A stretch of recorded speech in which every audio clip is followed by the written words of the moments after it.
Namaste and good evening. A warm welcome to all distinguished guests, HR leaders, and industry professionals.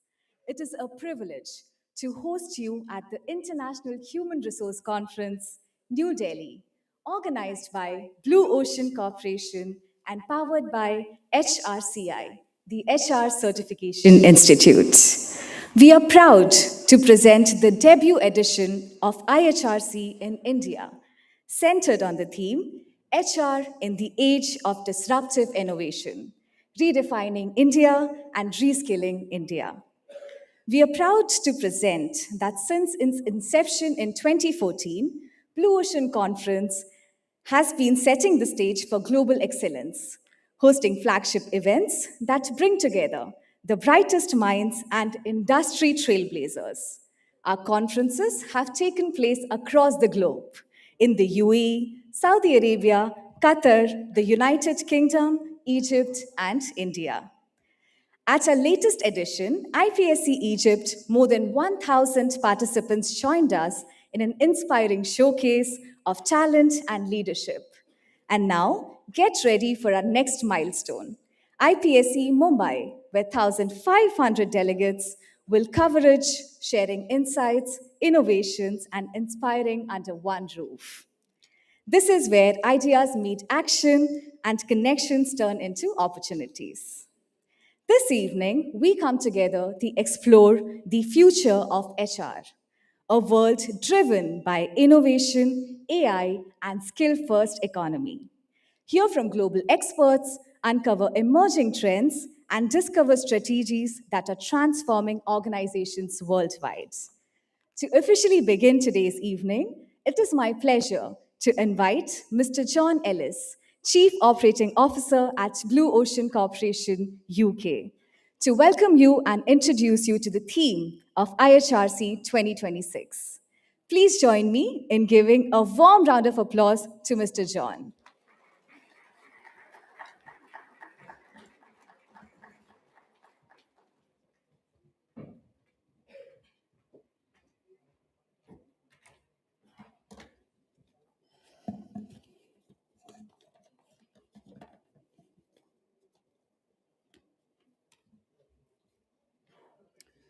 Ladies, gentlemen, distinguished leaders and friends, a very good evening to you. What a privilege it is for me to be here in New Delhi, a country that is waiting for the future. It's a country that is building it.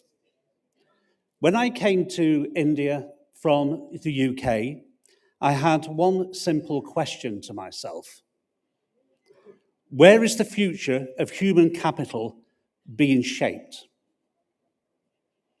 After spending the last few days in Delhi and Noida, especially at our offices, I can say this with confidence, it's happening right now here. My visit here to India wasn't ceremonial. I've sat with teams discussing strategies. I've listened to young professionals speak with ambition and confidence. I saw strategy powered by AI, data, and facts. Across this city, I feel the energy.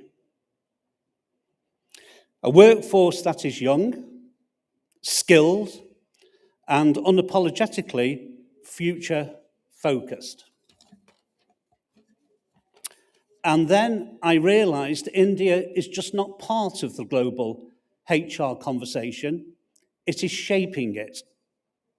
India's growth is exciting, but growth also creates pressures. Pressure to hire faster, pressure to scale smarter, pressure to deliver more with less. And at the center of that pressure is you, HR leaders, expected to drive productivity, culture, compliance, engagement, and now master AI technology. And the fact is, the next decade will not belong to organisations that simply spend more. It will belong to those who think smarter about their people. That is why IHRC 2026 really matters. Themed HR in the age of disruptive innovation, we are here to reimagine the role of human resources in a world shaped by AI, automation, evolving workforce expectations, and unprecedented global change. We are here to explore how HR can move beyond traditional boundaries, from being a support function to becoming a strategic driver of transformation within your organizations.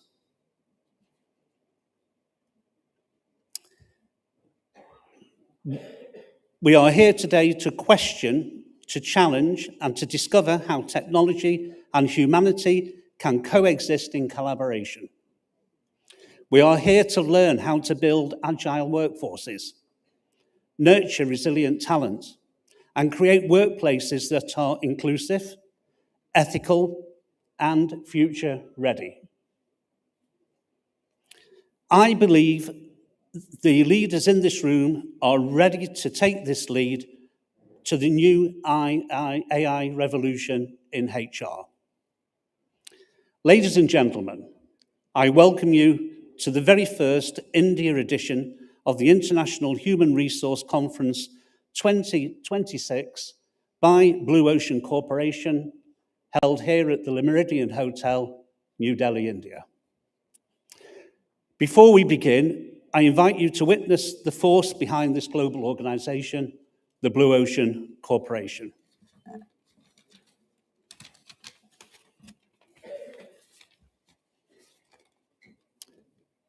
A legacy of excellence, a journey across continents, a vision shaping the future of professionals worldwide. In a few moments, as I leave the stage, please turn your attention to the screen as we unveil the vision of Blue Ocean Corporation. Once again, welcome to IHRC India 2026, and a very good evening to you. Thank you.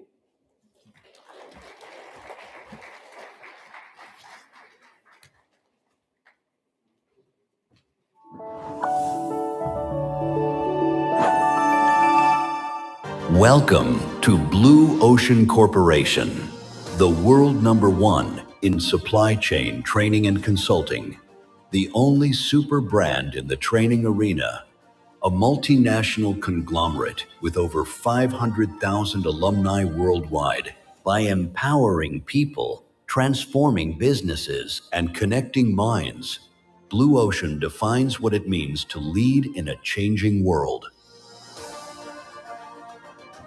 Guided by icons, trusted by leaders, a legacy built over decades, across continents, across industries. This is more than capability. This is the global standard. Blue Ocean Corporation, transforming potential into global leadership.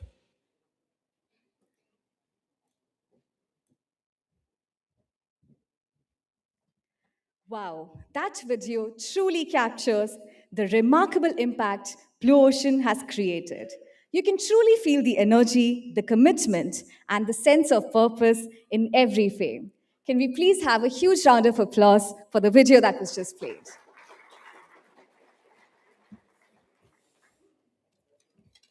Thank you, Mr. John Ellis, for that inspiring introduction and for setting the tone for this evening.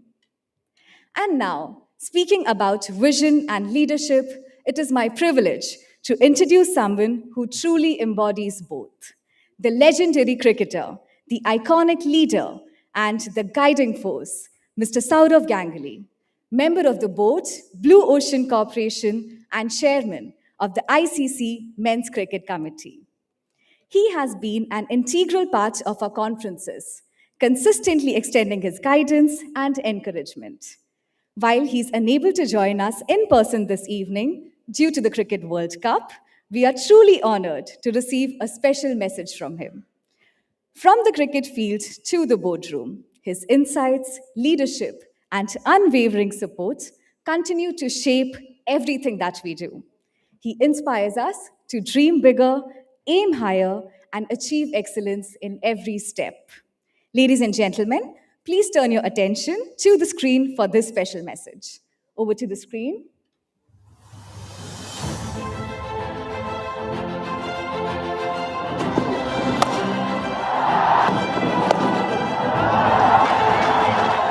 Sport and business is about team.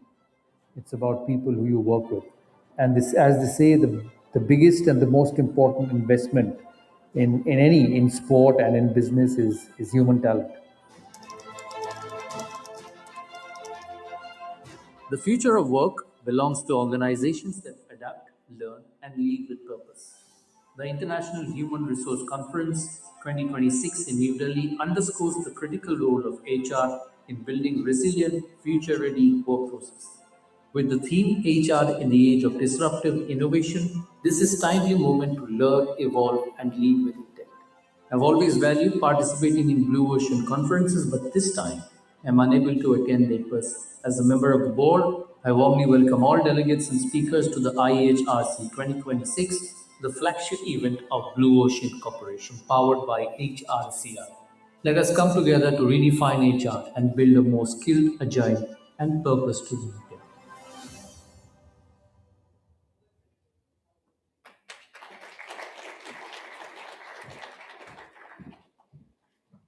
Thank you, Dada, for your guidance and inspiration. It's always motivating to hear from someone who's been a true pillar of vision and leadership. Now, building on that spirit of vision and impact, it is now time to felicitate our esteemed guest of honor. For this, I invite Dr. Satya Menon, Chairman and Managing Director of Blue Ocean Corporation, to do the honors. We are privileged to have with us Dr. Aman Puri, Joint Secretary, Ministry of External Affairs, Government of India. Despite his demanding schedule, Dr. Puri has graciously joined us today. He holds a distinguished leadership role in public service and international engagement, and his presence at IHRC underscores the importance of dialogue, cooperation, and shared perspective in today's interconnected world. May I kindly request Dr. Aman Puri to join us on stage.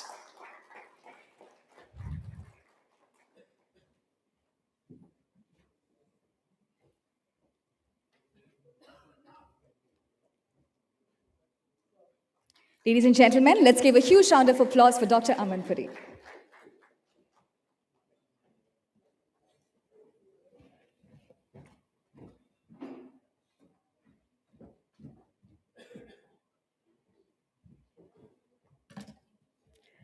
Once again, thank you so much, Dr. Aman Puri, for joining us this evening. Now, let's get ready for a powerful global perspective on the future of HR. It is my absolute privilege to introduce our first keynote speaker for this evening, the State of HR, Insights from HRCI's Global Institute. This session will take us beyond borders, offering critical insights into the evolving state of work, workplace standards, and employee well-being around the globe. We are honored to welcome a globally respected leader in the HR profession, Ms. Amy Dufresne, Chief Executive Officer of HRCI. Under her leadership, HRCI has recognized as Top Workplace and Business of the Year, and she has been named a Top 100 HR Tech Influencers 4 times.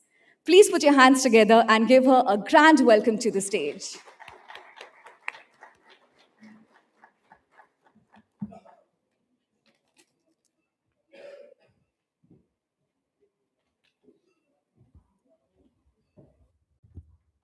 Good evening. Good evening. There we go. All right. I'm so happy to be here with you this evening. This is my very first time in India, and my time here is coming to an end tomorrow. So I've been here for 2 weeks, spent some time in Chennai and here with many of you. This is such an amazing time to be in HR. I've been in HR for more than 30 years. I have the grace to prove it. It's been an amazing journey to watch the profession transform from a very transactional role in our businesses to a very strategic role. We've had a lot of transformation. That's a key word that I'll be saying over and over again in the profession, and it's such an amazing time for all of us to be part of this journey of the maturation of the profession of HR. So let me see if I can get these slides to work. Whoops, perfect. So we launched about a week and a half ago a State of HR report, which is the very first report that we have done at HRCI. This is a global report. We got more than 4,500 participants, and this was released with the mind of that we're going to keep doing this and growing the number of respondents. For those of you that know HRCI, we have certified more than 500,000 people in more than 120 countries. We are really passionate about elevating the profession of HR, and we think this is another marker by which to really put in the ground, a stake in the ground around where HR is going. So you can download the report for free. The QR code on the side hopefully is working, JD, right? He's going to check it and make sure. If it's not working, it wasn't working before. So we'll make sure that you will get a copy of this presentation with the correct QR code so you can download the report for free, because I'm only going to do a very quick snapshot of the report. There's lots more information in it about HR and where it stands right at this moment. Most of the respondents that we had were very seasoned HR folks. So what you're seeing is people who have been in the profession and who have been very active in giving back to the community of HR. So that was 70% or above are managers, directors, or vice presidents, or CHROs. So this data really reflects lived experiences of the profession. There are people who have navigated the multiple cycles of change and understand what it takes to make HR effective. What we found is both encouraging, but there are some challenges for us as HR professionals. And my goal today is to help you sort of, understand a little bit of those things that came out of this report and some opportunities for us.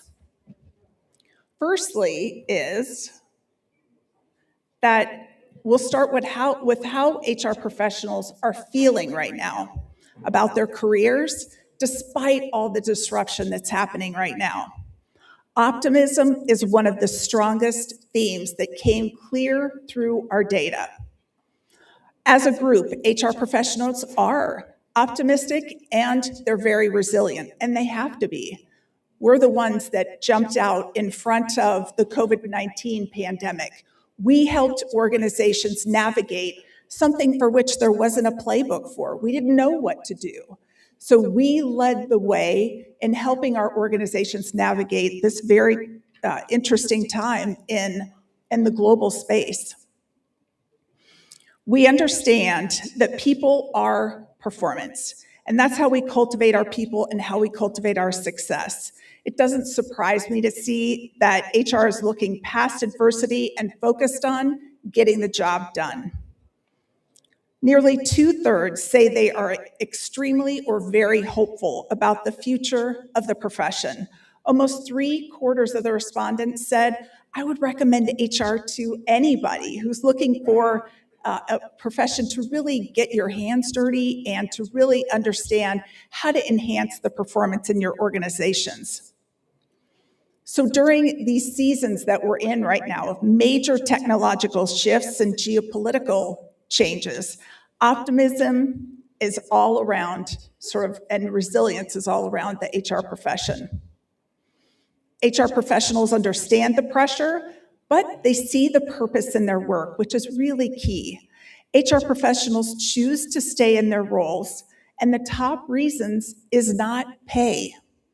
In fact, the top reason is their colleagues, the mission of their organization, and the passion that they have for making businesses better. 39% say relationships are the top reasons. 27% say the reasons they stay is they enjoy job responsibilities. HR attracts those who care about product, people, and purpose, and of course, impact. Optimism doesn't mean that there are not any challenges. HR professionals report a lack of clarity around their career path. 41% said there is a sense of career path, but it's not very well defined for us as HR professionals. 41% said, I'm kind of exploring maybe leaving HR altogether, which we don't want that to happen. We want to make sure that we're keeping those people who are really integrating in with our business and are making things happen. 55% said they have looked for another job in the last year. That could be within another organization or a more senior level role within their organization. But HR walks this line between operations and strategy. Many see their role as operational. So we're trying to get some of those operational things that HR departments are responsible for and have them automate those, get more involved with technology, and understand how some of those things can be automated so that they can be a strategic partner to the CEO and to managers that they are reporting with and around to make their organizations better. And there's only 1 in 10 people that are saying that about the strategic part. So we have room for growth, for sure. So I touched on this a little bit about technology. If there's one area where HR feels least prepared, it is in technology. HR feels least prepared in this, and in 2026, we've got to focus on this even more than we are right now. Half of the respondents talked about implementing HR technology, and that's one of the areas that they feel least ready to handle, which then leads to the AI transformations that we're seeing within companies, because HR is often working hand in hand with technology to integrate some of these AI technologies into their business. And when you think about how this is impacting us as HR professionals, it's very significant. We're the ones that are helping to redesign and realign jobs. We're trying to work with how are we going to upskill and reskill those folks that may not have the skills necessary to be able to integrate AI tech within their businesses. It was really interesting. I was watching your Prime Minister at the AI Summit, and he was on a global platform talking about how here in India, you have a massive amount of human capital, and you are primed and ready to help businesses to integrate AI and to help to push those efforts forward.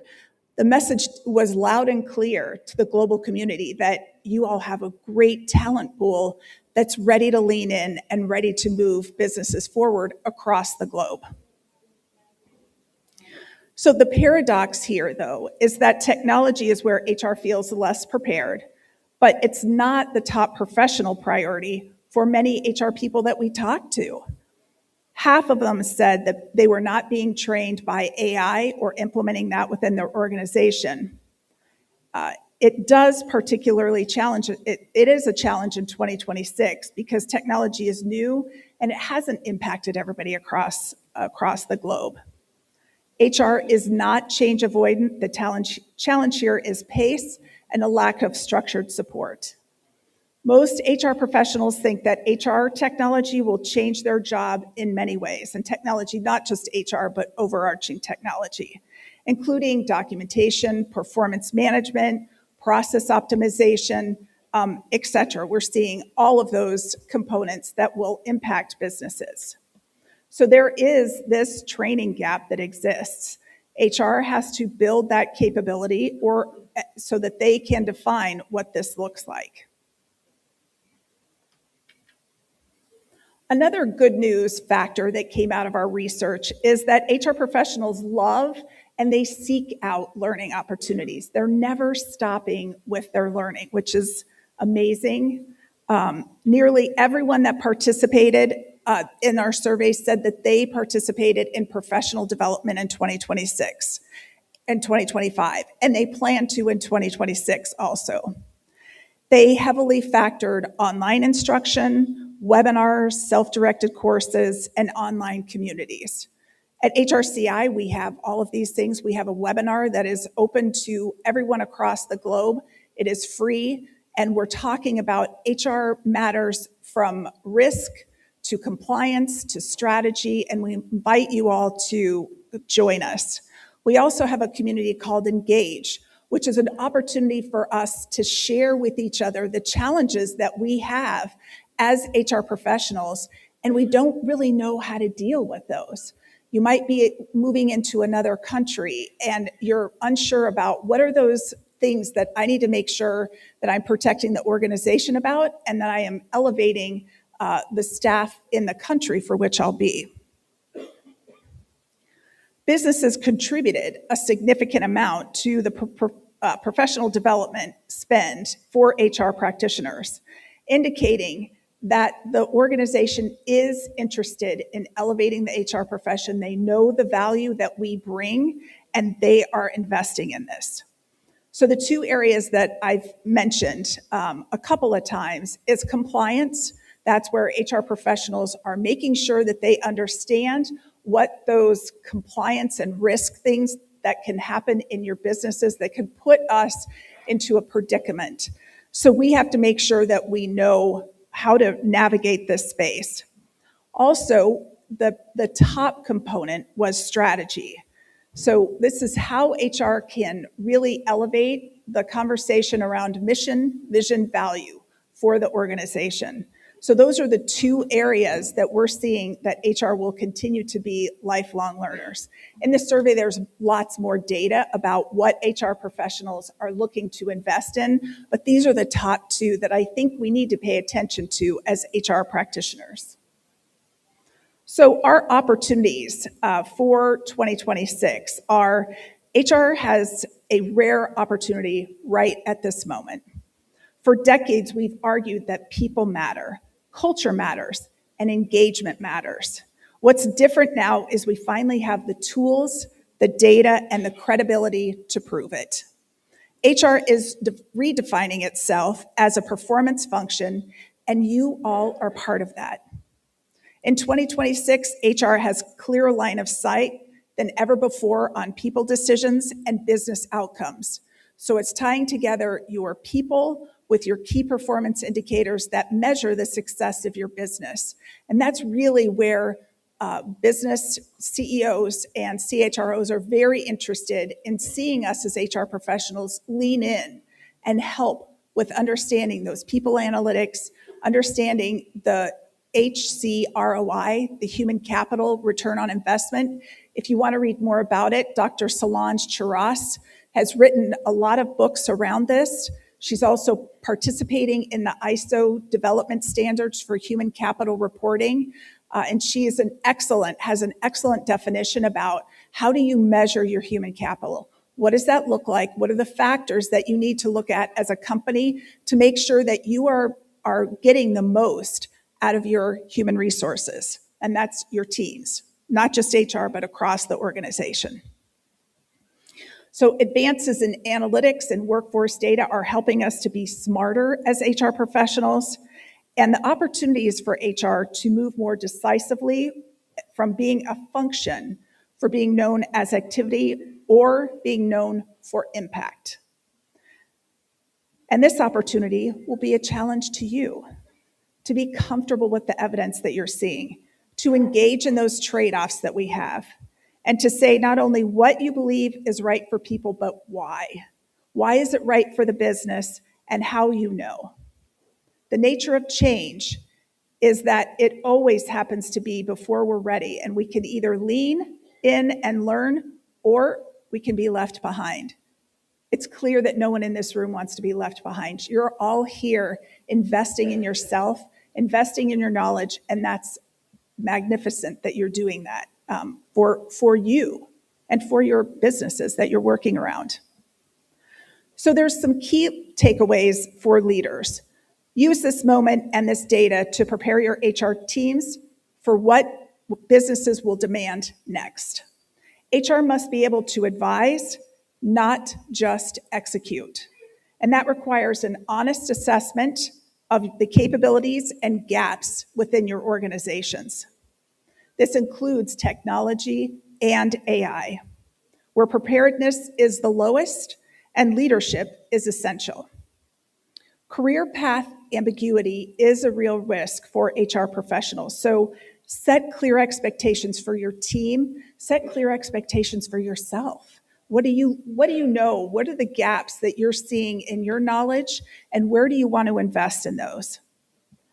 A well-defined career path, it doesn't hold you to exactly this is what's going to happen, but it gives you, some benchmarks that you want to look for against your own learning and opportunities. I feel like the more I learn, the less I know. And that's just the way, learning goes as you learn more.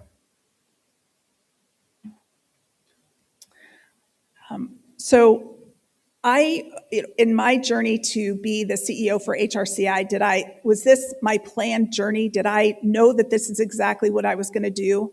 No, it was not. I took risks in my career.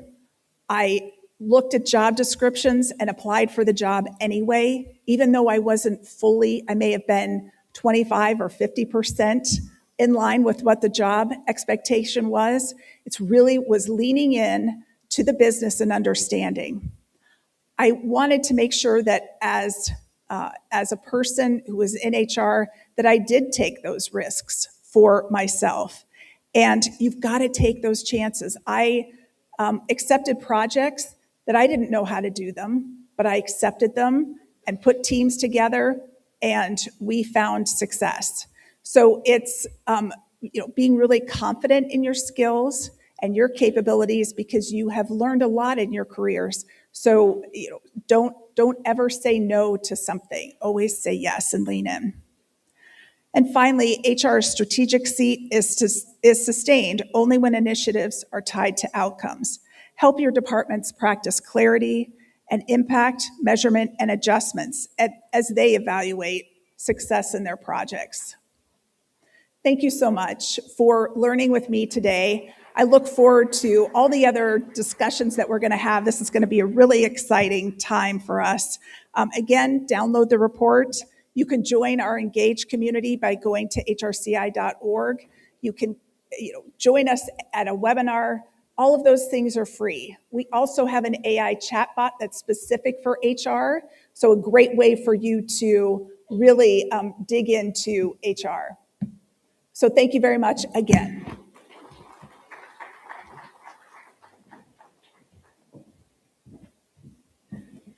Thank you so much, Dr. Amy Dufresne, for those insightful perspectives on the state of work and HR globally.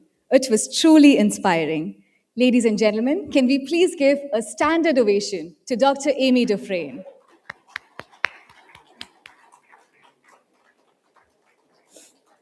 Dr. Amy, can I please request you to come back on the stage and accept a small token of our appreciation? For this, I would like to invite Mr. Abdul Aziz, Vice Chairman of Blue Ocean Corporation, and Dr. Pushpinder S. Puniha, Advisory Board Member of Blue Ocean Corporation and Chairperson and Consultative Group on Tax Policy, Niti Aayog, to felicitate our speaker and honor her contributions.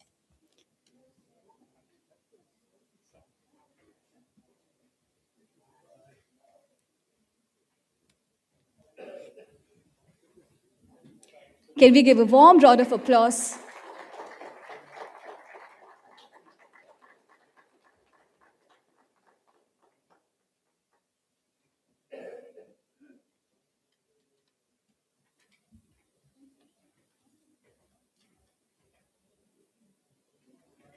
Thank you so much once again, Dr. Amy. Building on the insights shared by Dr. Amy Dufresne, we now move into our first expert dialogue of the evening, the rise of HR GPT. What happens when AI becomes the HR knowledge engine?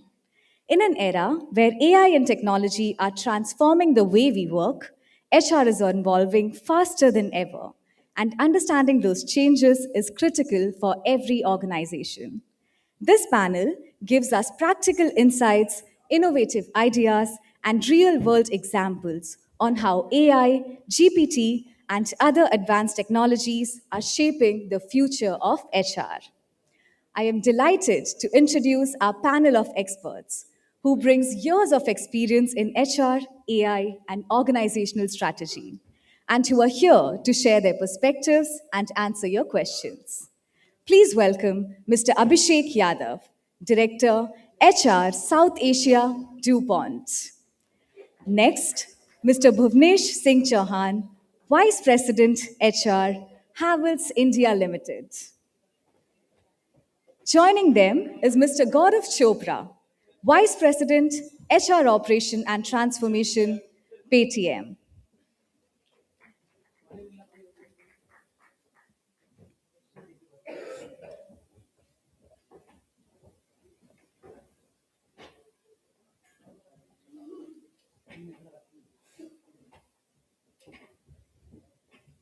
Representing strategic leadership in global business, can I please have John Ellis, Chief Operating Officer, Blue Ocean Corporation, UK.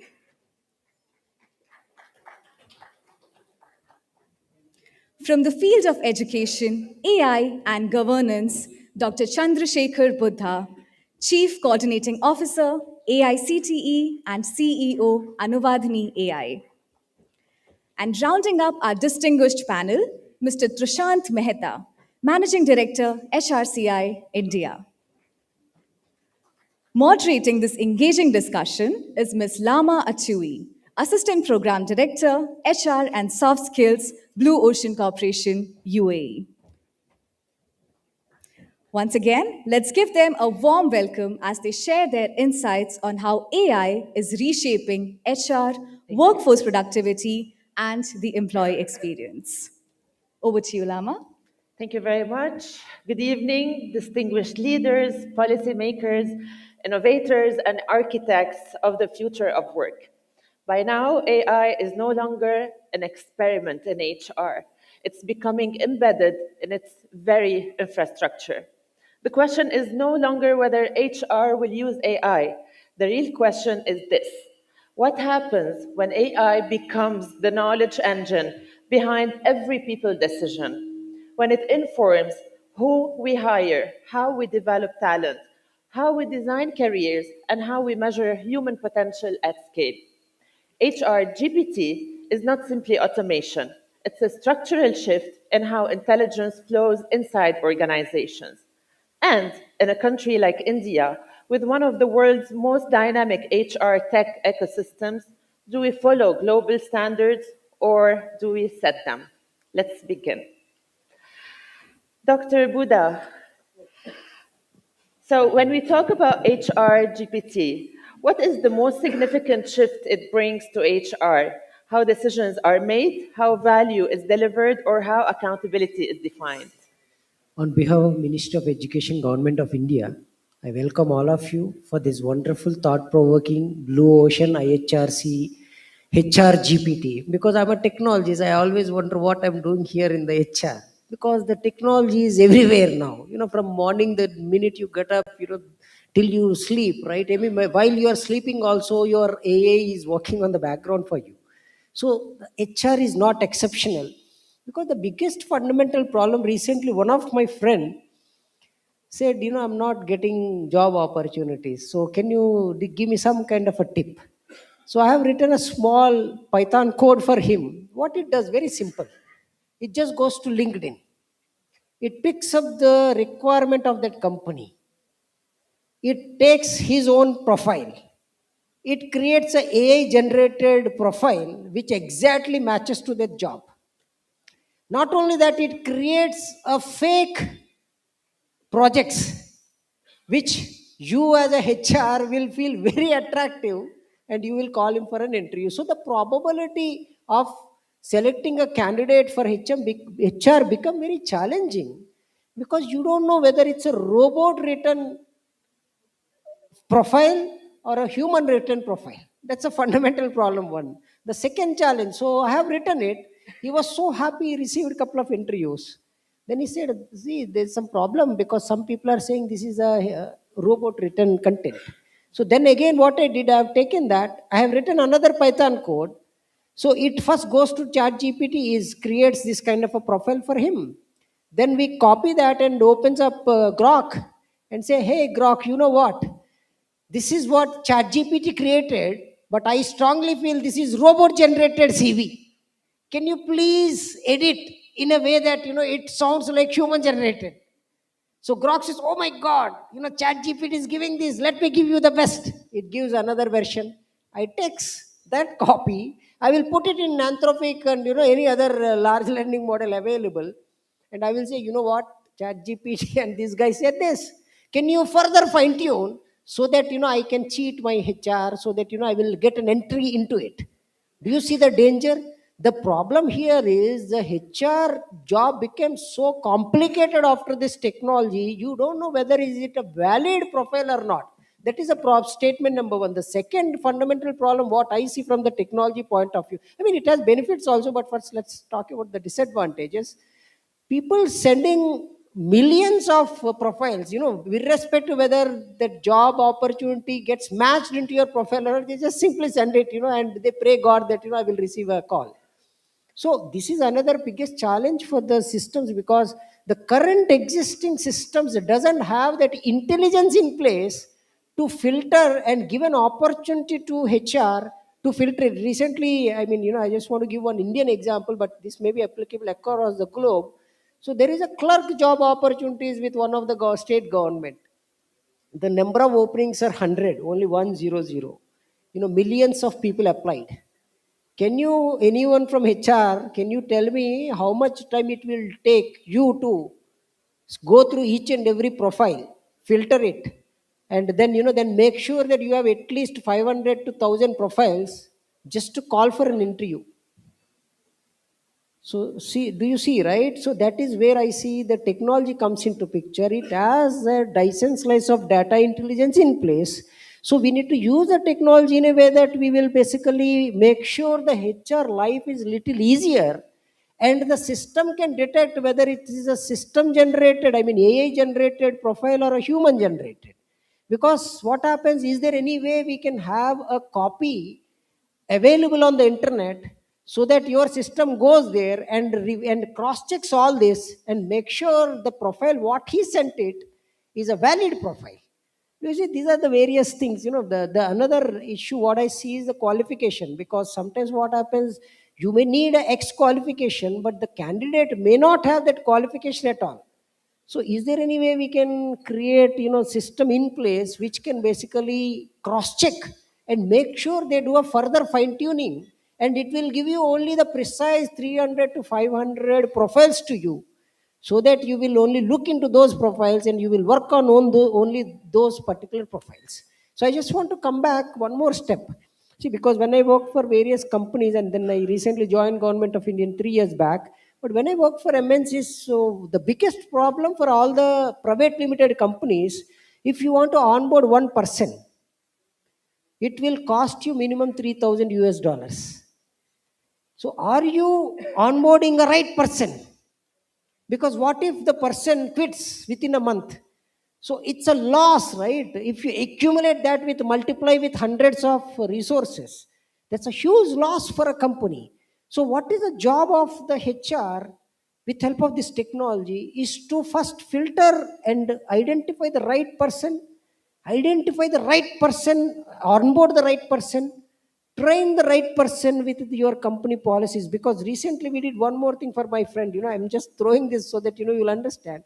He said, see, you know what, someone respond back saying that you don't culturally fit into that project, so can you please tweak your program? So I have tweaked that program in a way that it goes through the entire internet, understand the culture of the company, and it puts those kind of a keywords and those kind of a policy frameworks within this profile. Do you see? So I can create a profile for a being who doesn't exist in this world. So this has become a biggest challenge And just bet you, my friends, 70% of the profiles are AI generated as of today. But there is an advantage on the other side.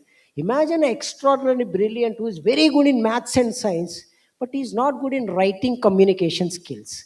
He may taking help of this kind of AI systems and creating a better profile so that he will join in with your company. So there are advantages and disadvantages. Maybe I would like to hear from others. But the matter of the fact here is this made the entire HR life so complicated because as a technologist I used to feel before entering into this recruitment process I used to feel like what is there in it, but then I understood it's a very complicated job than others think, because selecting the right person for your company is utmost important than anything else.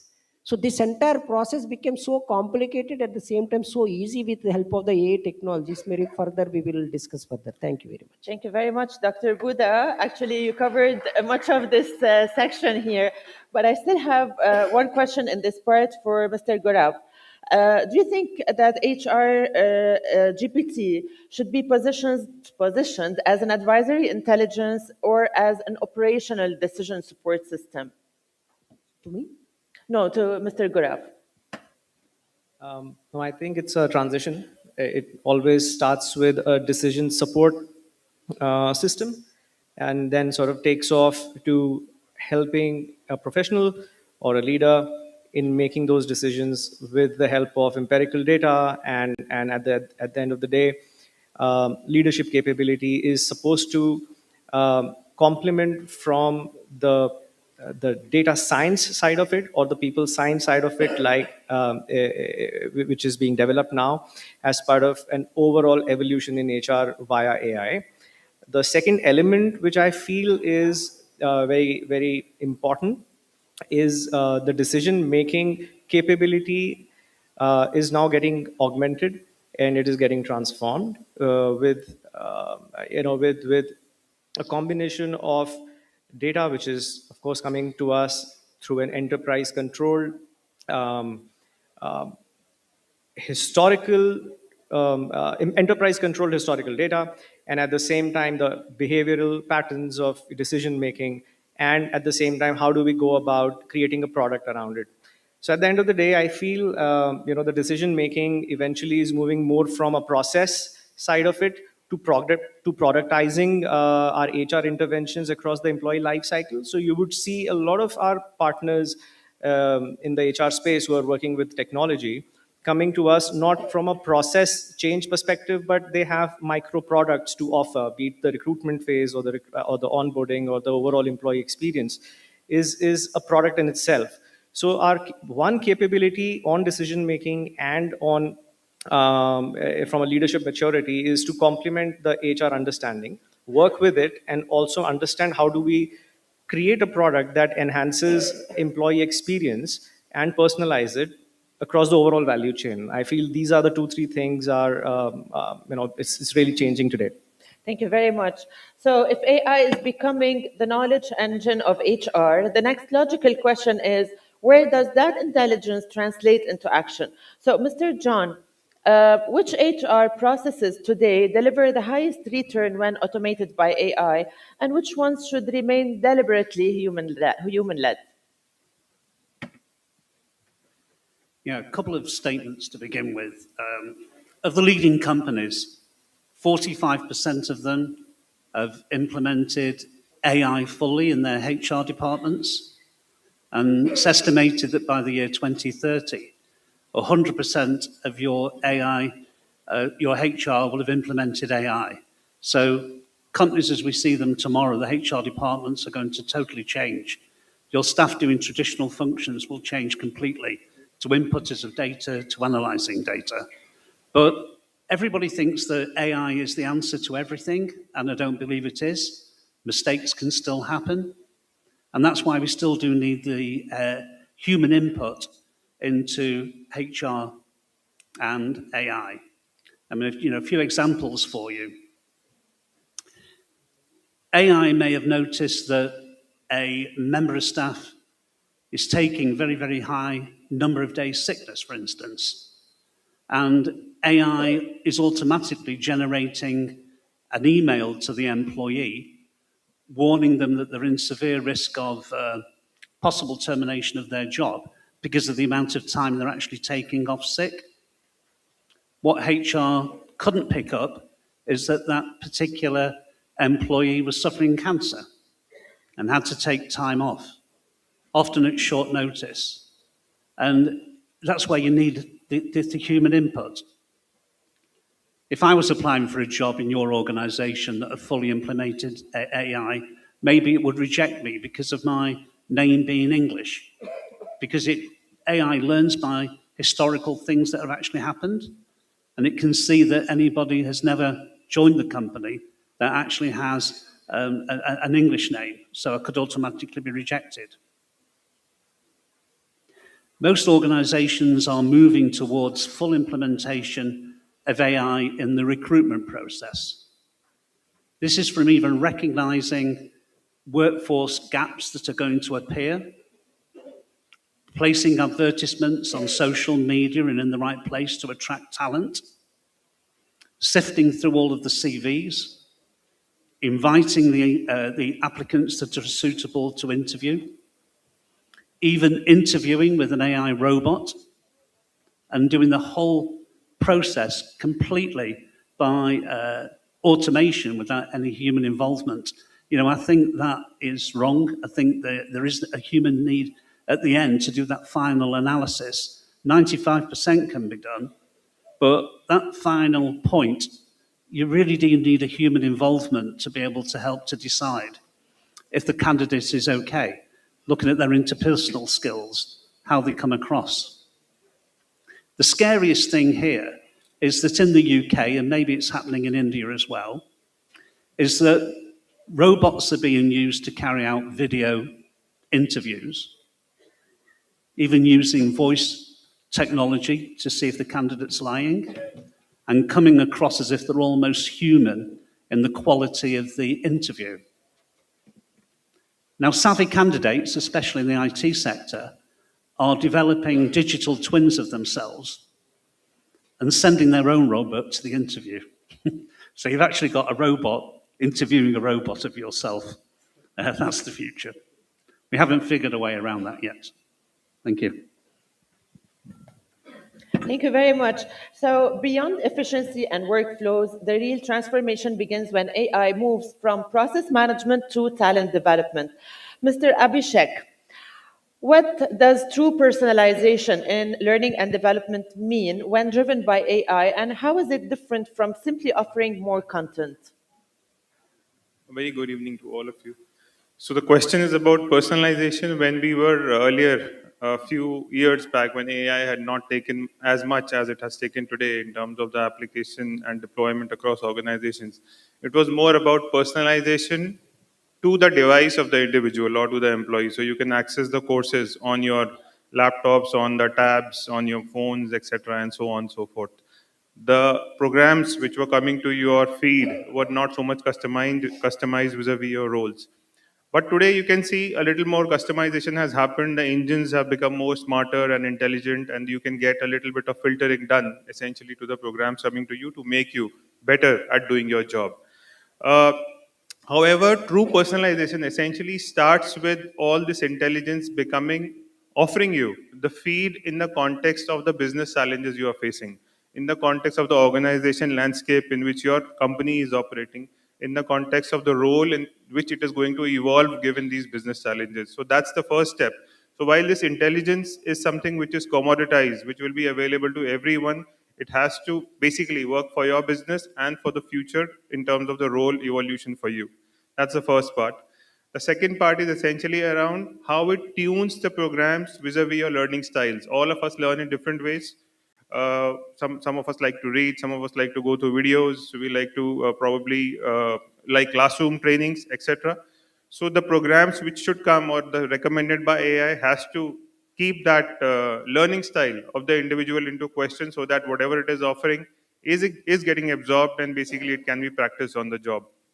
And the final part essentially is around how the learning which you have gained through all these programs can actually be deployed on the job.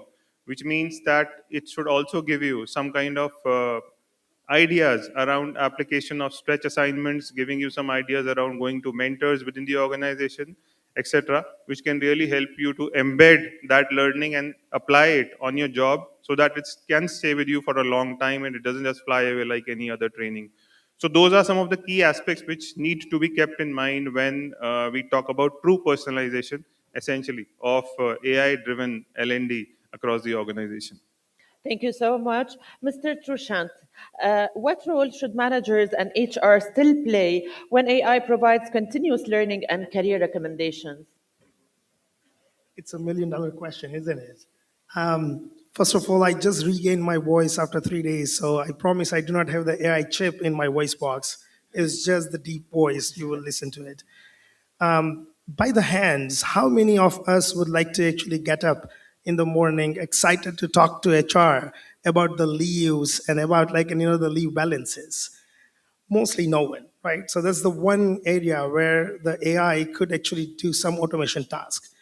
But we do not want the HR to be an ATM where an employee actually walking up, press some buttons, and get the same cold answers, right? Saying that with whether it's an important decisions needs to be made or it's a normal general conversations. At the same time, if you see, there are some rules needs to be applied. So generally in our organizations, we say if you have to automate the paperwork, not the people work. So if you need to actually do any sort of the decisions where there is a boring, it's repetitive, it's not having any rule-based kind of decisions, then you could actually use the AI, such as leave applications, as everybody's talk about it, FAQs, sometimes the policies, lookups and stuff like that. On the other hand, when there is an dignity or a career growth or any pay value comes in, I think it's better to have the human to be involved because human can actually talk to human better than actually the AI. At the same time, the second aspect I can think of is the transparency. So that's where the trust will come into the picture. So AI is going to be there. AI is every department, including the HR, is going to use the AI in one or another way. I think we should actually talk to all of our employees, being a transparent and being an honest about how we are using the AI in our HR activities. See, there is a very simple dinner test, that I do generally. Nobody would like to actually go to the home in the evening, talking with their family over the dinner, saying that, you know what, today actually AI gave me 5% increment, right? So you need actually to have the human nature. Now the HR can use the data to take the decisions or help them in taking the decisions. But it's better to actually let the employee knows where exactly and how exactly you are using it. And that transparency will actually build the trust between the employees as well as the HR or any reporting manager, matter of fact. Thank you, Mr. Trushant. So, as AI begins shaping individual growth, we must also examine its impact at an organizational level. I think you were not hearing me before that. But anyway, Mr. Bhuvnesh, how can organizations balance AI-driven efficiency and consistency with the need for empathy and human judgment in HR interactions? Hi, good evening, everyone. I'm Bhuvnesh Singh Chauhan. So yes, definitely it's very important along with the AI how to take care of your people. So when actually HR shift from activity to the impact, so activity part can be taken care by the AI from hiring to retiring, anything. If you talk about your discipline, your attendance, your training mandates, your hiring system or processes, then role of HR is to how to create that kind of impact so that we can be the real business partner.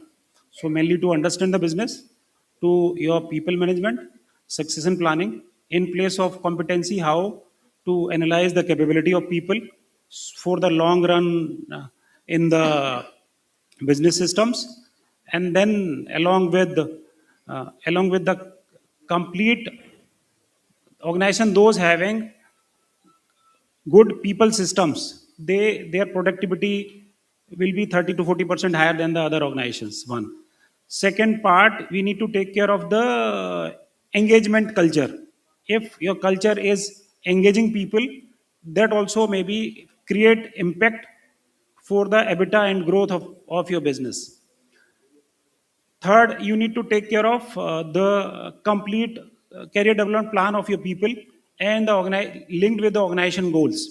So the IDP, individual development plan, include one-to-one caring, understanding the employee's issue and grievance, which you can understand, you can feel why talking to the people in the one-to-one meeting, group meeting, town hall meeting. If you are running a manufacturing organization, that it is more difficult or more tough task to understand the issues and grievances of your blue collar people. So that only come through one-to-one discussion with them, understand their feeling and the issues. So that at the same time, when AI is taking care of your activity part, either at the attendance system or at your payroll management, maybe the increment part also, at the same time, how you are creating the impact to the life of these people so that they can take care of the business part. That's what I understand now. Thank Thank you. you very much. Coming back to you again, Mr. Gaurav, as AI becomes available now 24/7 for employees, so what expectations will employees develop now, and how should organizations manage them responsibly? No, Dr. Gaurav, Mr. Gaurav, sorry. Thanks. It's a very interesting question. I personally feel that AI, probably after so many years, is the only subject or a topic that brings multi departments together. I think HR and many other functions have worked in silos, and HR has, in a larger its way of working, has been more of an operator. Let's just say, a dashboard manager, and very prescriptive in its way of working. Now, when we sort of actually move towards sandbagging ideas between multiple functions, which is technology or product, and possibly operations, and figure out where is it that we can add value from an employee experience perspective overall. It's a different kind of a conversation. It is something that opens up beyond the beyond your specific function, and it helps you gain a seat on the table. So I think that is one aspect that we should, as professionals, explore. We are sort of exploring something on those lines with with the assignments that we're working on. In addition to that, I feel another opportunity that exists in the function is to talk about bottom line contribution. HR has largely never, or I mean, any unrelated functions, they've never really have had a KRA of sorts, or an objective to contribute meaningfully to a bottom line. So if that is not put out on the table as something to be measured, it would never get measured or delivered. And therefore, I feel that should be a model that should get baked in as part of our overall performance strategy. And there needs to be conversation around it, acceptance of a certain failure rate, acceptance of support, and having a co-working, cross-functional co-working steer co would sort of help us get there. But working in a silo would sort of never help us get to that specific point. So I think that is one element of management or a leadership maturity that we need to drive. The last point I would like to also drive through is on data. I think this is something that we have never utilized. Talking about what insights that we can get in the future, what are the predictive lead metrics that we should create for the organization, rather than talking about older and numbers that we have. I mean, using those obviously is a great indicator to talk about insights for the future, but not necessarily relying on old metrics would define our future course of action when it comes to people decisions. Thank you very much. So while these shifts are global, India stands at a uniquely strategic inflection point. Dr. Buddha, what unique strength does India's HR tech ecosystem bring that could allow it to leapfrog rather than just follow global HR AI practices? Very interesting question. But I see this in a way that every company is in the entire world. The people management is much more complicated than anything else. So the HR is the one who manages people. Very complicated human beings. Humans are very complicated because everyone has their own thought process. So the HR needs to make sure everyone follows the same policy pattern and reach the goal. So the biggest challenge here is for the onboarding. I just want to touch the onboarding as a point number one. Is there any universal truth of a resume of a candidate? That itself is the biggest question. Because are you sure that the candidate CV which you have received is valid or not? No one knows. So that is where we are working, and we are creating a blockchain based universal truth resume, so that the candidate will confirm this is my resume period. So that and they attach all the other ingredients to it, so that you can take this as a universally validated resume. So that's a point number one. The point number two is, imagine I joined, recently there is a joke on HR. If HR says you did very good this year, it means you are not receiving any bonus this year. That is the way people take it. Because, the way HR challenges are completely different. They need to manage, they need to retain the talent, because the world is changing so fast, the businesses are changing so fast. It became so challenging, because recently I received one CV, even though I'm a technologist, I'm interviewing for one candidate. He said from last 15 years he is working on GPUs and the current infrastructure, which we call it as a AI based infrastructure. I was amazed, because 4 years back there is no such technology. So how I can prove that he is not correct? Do you see the challenge, right? So this is another challenge. The next challenge is, are they not exposing any internal secrets of the company? Because sometimes what happens, unknowingly the candidate will publish a blog, technical blog or a non-technical blog, saying that this is what I did. So does it comes under a secrecy of the and he is the best to the best employee for your company? What you will do in that scenario? Do you see, these are all the various challenges. I think we need a talent intelligence blockchain based application which can make the HR life easy, the company life easy, and track all these dots together. Because at the end of the day, why we are having running companies? For a profitability.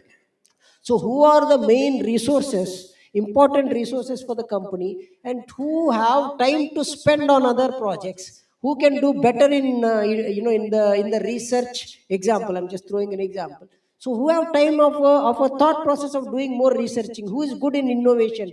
Who is good in mentoring others? I think if we can create such kind of intelligent systems, so that the HR can be easily handle all this. But at the end of the day, I would like to say one thing, that we need to have a combination of human intelligence with artificial intelligence, irrespective of the domain or irrespective of what we are doing. Because now we can't get rid of AI, at the same time we can't forget that we are humans. So I think we need to balance and act and make sure. Because recently, I just want to give one Minister of Education example. In one of the school, they created a robot teacher. So teacher was very fantastic. Students started loving teacher.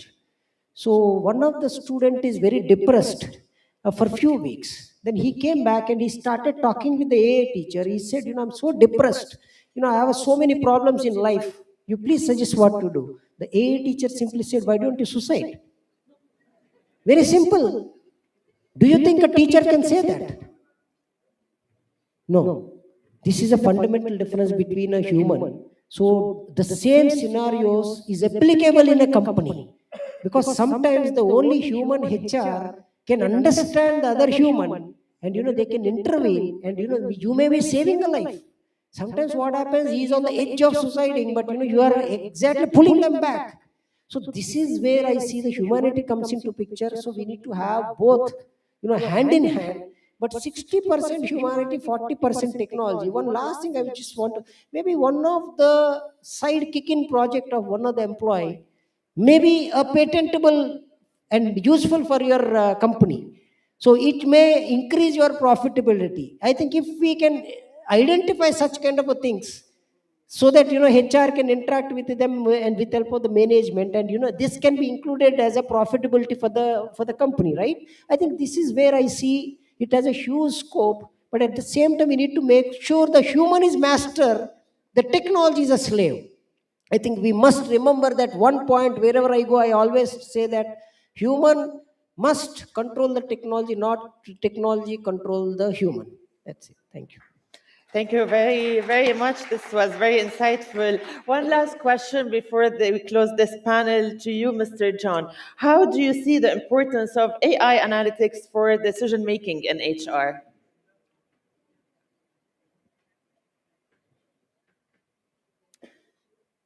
I think let me just tell you a statistic first of all. In companies, those that are fully implementing HR are likely to save between 2 to 6 times the amount of their investment. So really it is a no-brainer to actually do that. However, you have to really make the use of the AI as well.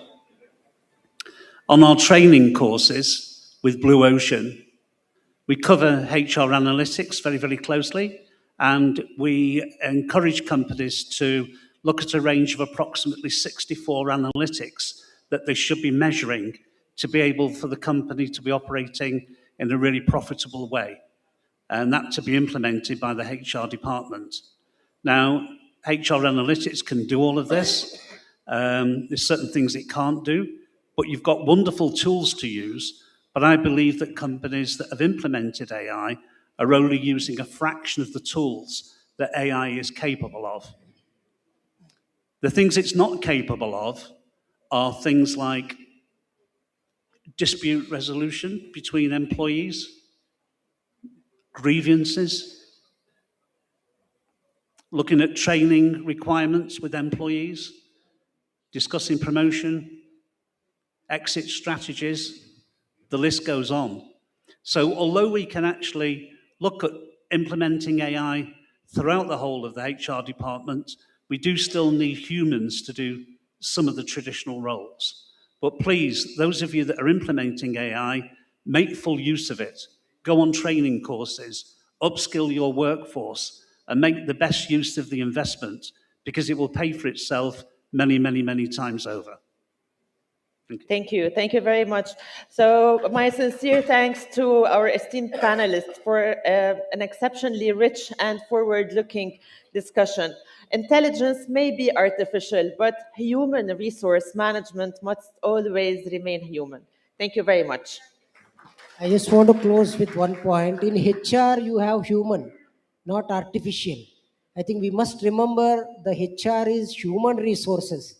So we must handle it in that way, not with the technology. Technology is going to be a medium for a human. And I just want to add one thing on the Blue Ocean, because I have experienced it myself. I have seen wonderful team, wonderful people, open-minded, ready to help. I think, we are a government of India. We are working very closely with them. I request all of you, let us all work together as a team. Because in India we feel that, Vasudhaiva Kutumbakam, the entire world is our family. So we welcome all of you. Let's all work together and create a wonderful, peaceful world.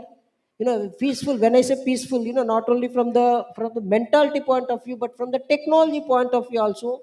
Technology must help human to speeden up the things, not to replace a human. Yeah. So that is my last, request. Thank you. Thank you so much.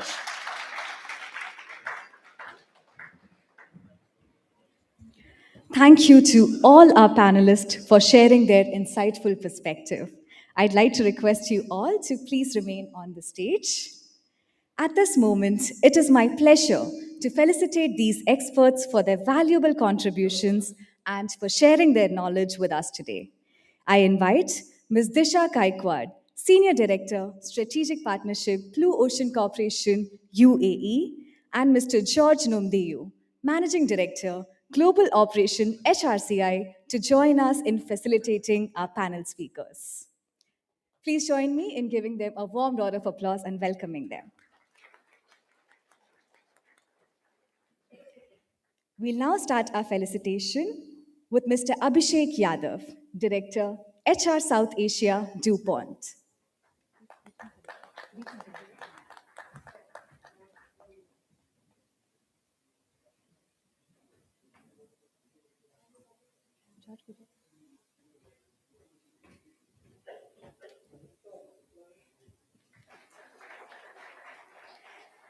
Next is Mr. Gaurav Chopra, Vice President, HR Operation and Transformation, Paytm.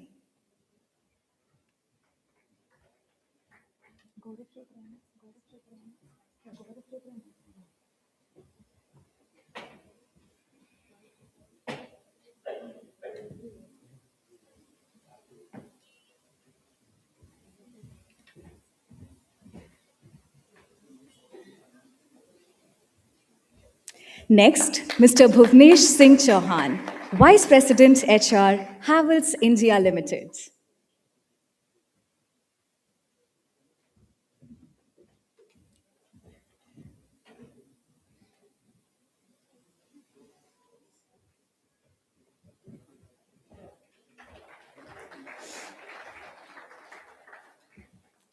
Representing Strategic Leadership in Global Business, John Ellis, Chief Operating Officer.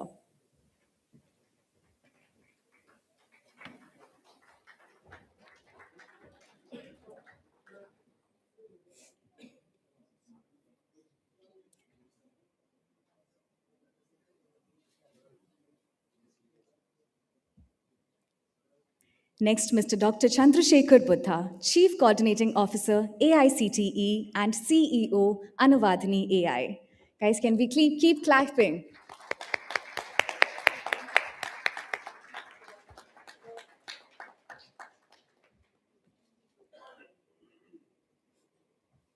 Next, we have Mr. Trishant Mehta, Managing Director, HRCI, India.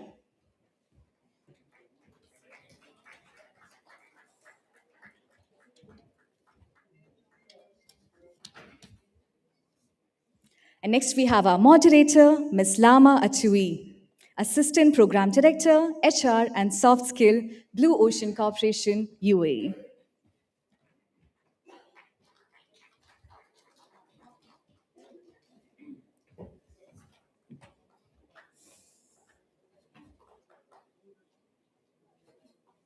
Can I please request all the panelists to come in front of the table for a group photo?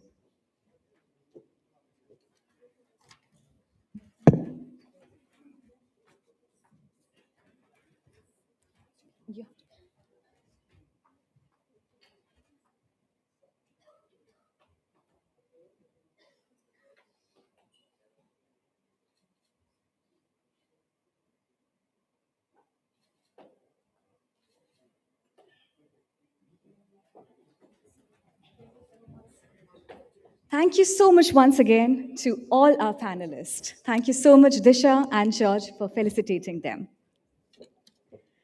Across industries, conversation is shifting.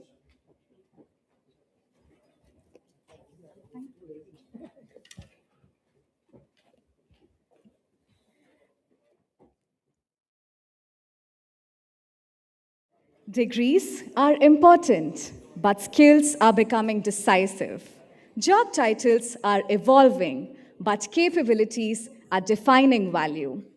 In a rapidly evolving economy, skills have become a new currency, and organizations that can identify, nurture, and deploy talent effectively will stay ahead of the curve.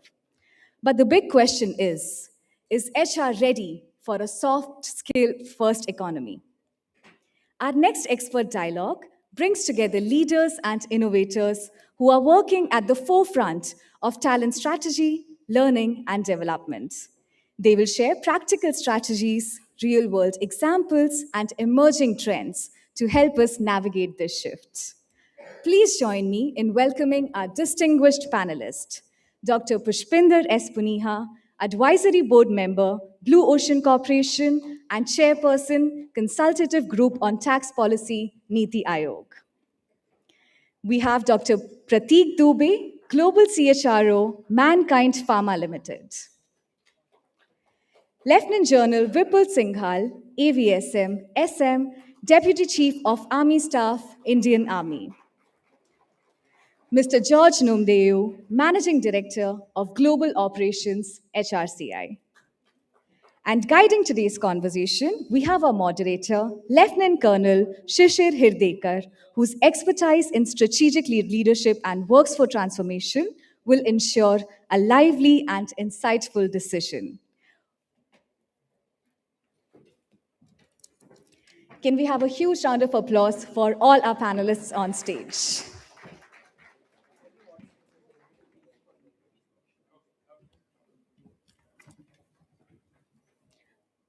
Over to you, Shishir.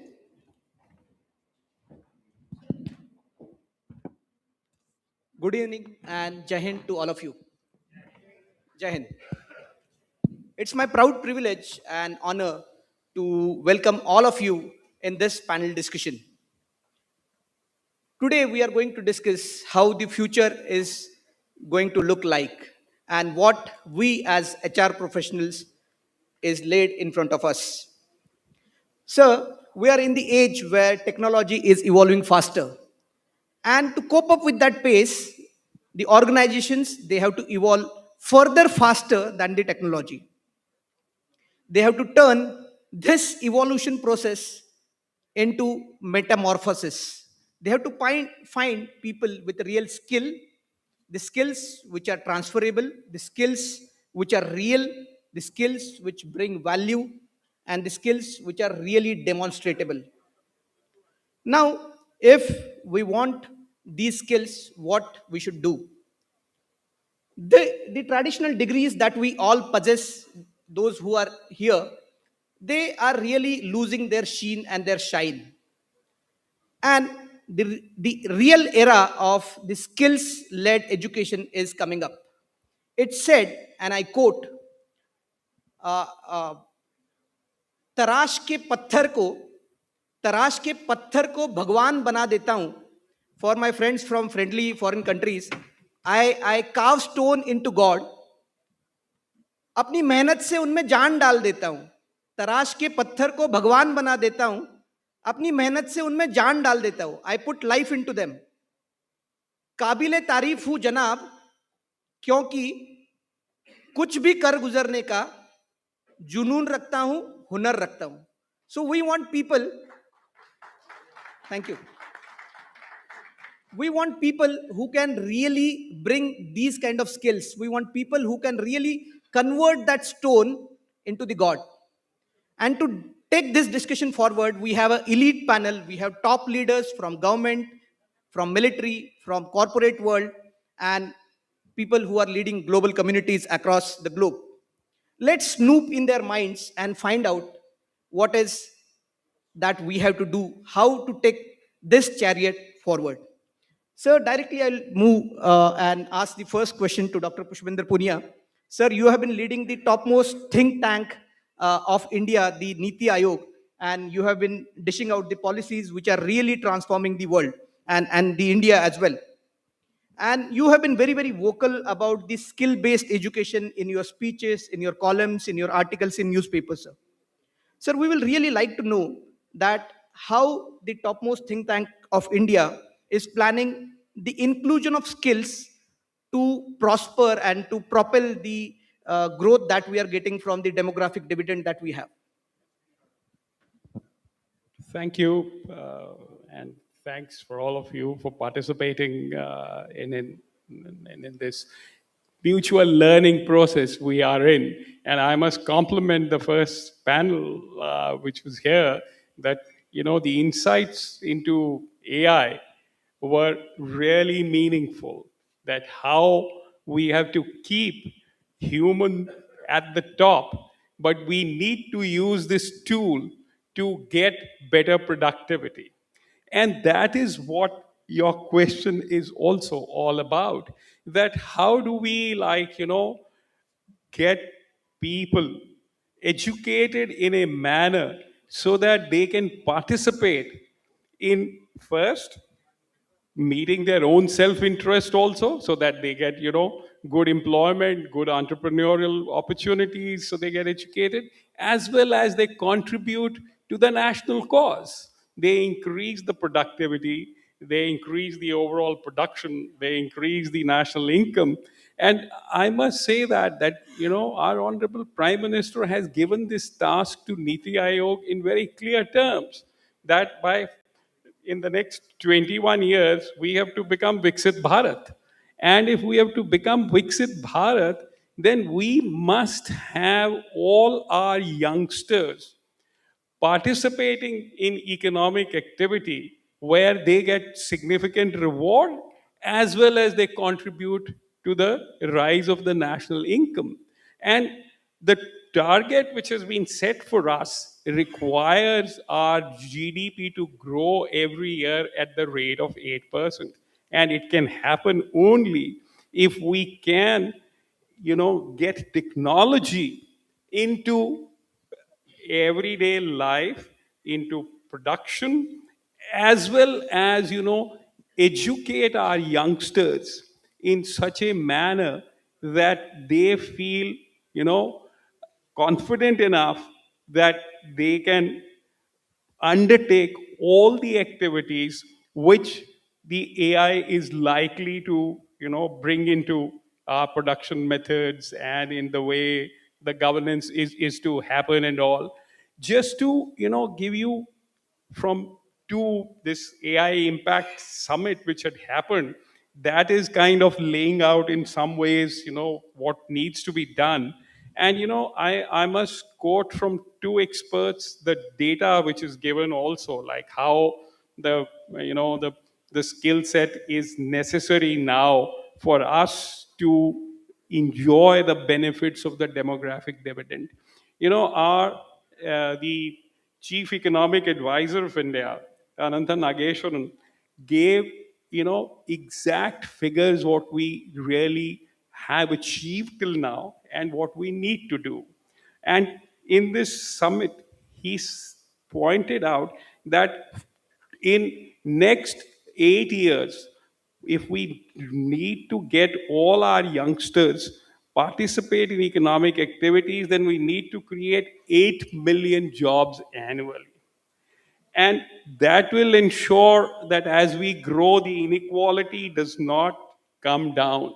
And how it in for the next 15 years, as the youngsters are going to increase in number, we have to merge technology in such a manner so that human abundance and machine intelligence can reinforce each other and not undermine each other.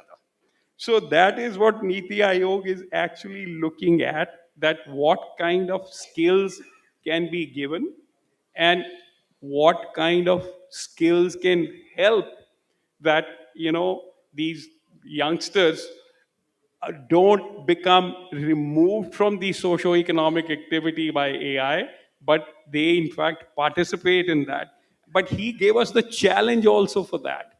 As far as the current data is concerned, only 4.4% of our, participating workforce right now is aware of the skills of AI. And he gave us the figures of how much we need to kind of change our way we are, you know, uh, thinking of our education in future, how we have to make these skills part of the regular education. Because, we cannot just train the people in a short period. It has to become part and parcel of the regular education so that, this 4.4% figures can rise. And I must give the figures which the IMF chief, Kristalina Georgiou, also gave for us, for institutions of India to think of. She gave a figure that, AI in the next few years is going to impact 26% of Indian workforce, particularly those youngsters who are going to join in the employment. And she gave an example of, look, what we can learn. In South Korea, they have already given, the basic technological uh, skills to the 70% of their youngsters and workforce through government aid and help. So she suggested that a country like India needs to provide the youngsters with the skill sets which can be adapted to various employment opportunities. So that, it is not that you get an education which is only going on one line. the AI and the new technology requires that your education system has to be of such a manner that the youngsters are provided skill sets which can be adapted across the sectors. And that, according to her, she gave data again from other countries also. If you provide this skill set to the youngsters, it elevates their animal spirit of entrepreneurship also. Because AI is also likely to lead that you are not going to remain only an employee, but you need to have the confidence that I can use technology to start my own enterprise also, a new trade also. So that is what we are looking in Niti Aayog, so that our education system in future takes into account technology and uses it as a tool to empower our youngsters to become far more employable, as well as with the spirit of entrepreneurship also. Thank you. Thank you for such an elaborate answer, sir. We can just fathom that the work that is in your hands is really, really big. The 8% growth and 8 million jobs. We wish all the best to you, and with you being there, we are sure we'll achieve it. I move to Mr. Pratik. Sir, you at Mankind Pharma, you have huge and diverse workforce, sir. And when we say that the skill first workforce that we should have, and skill is the new currency. So how do you really bank and measure these skills at your place, sir? We'd like you to elaborate on that. Before I answer, I seek permission, Kalsa, for two things.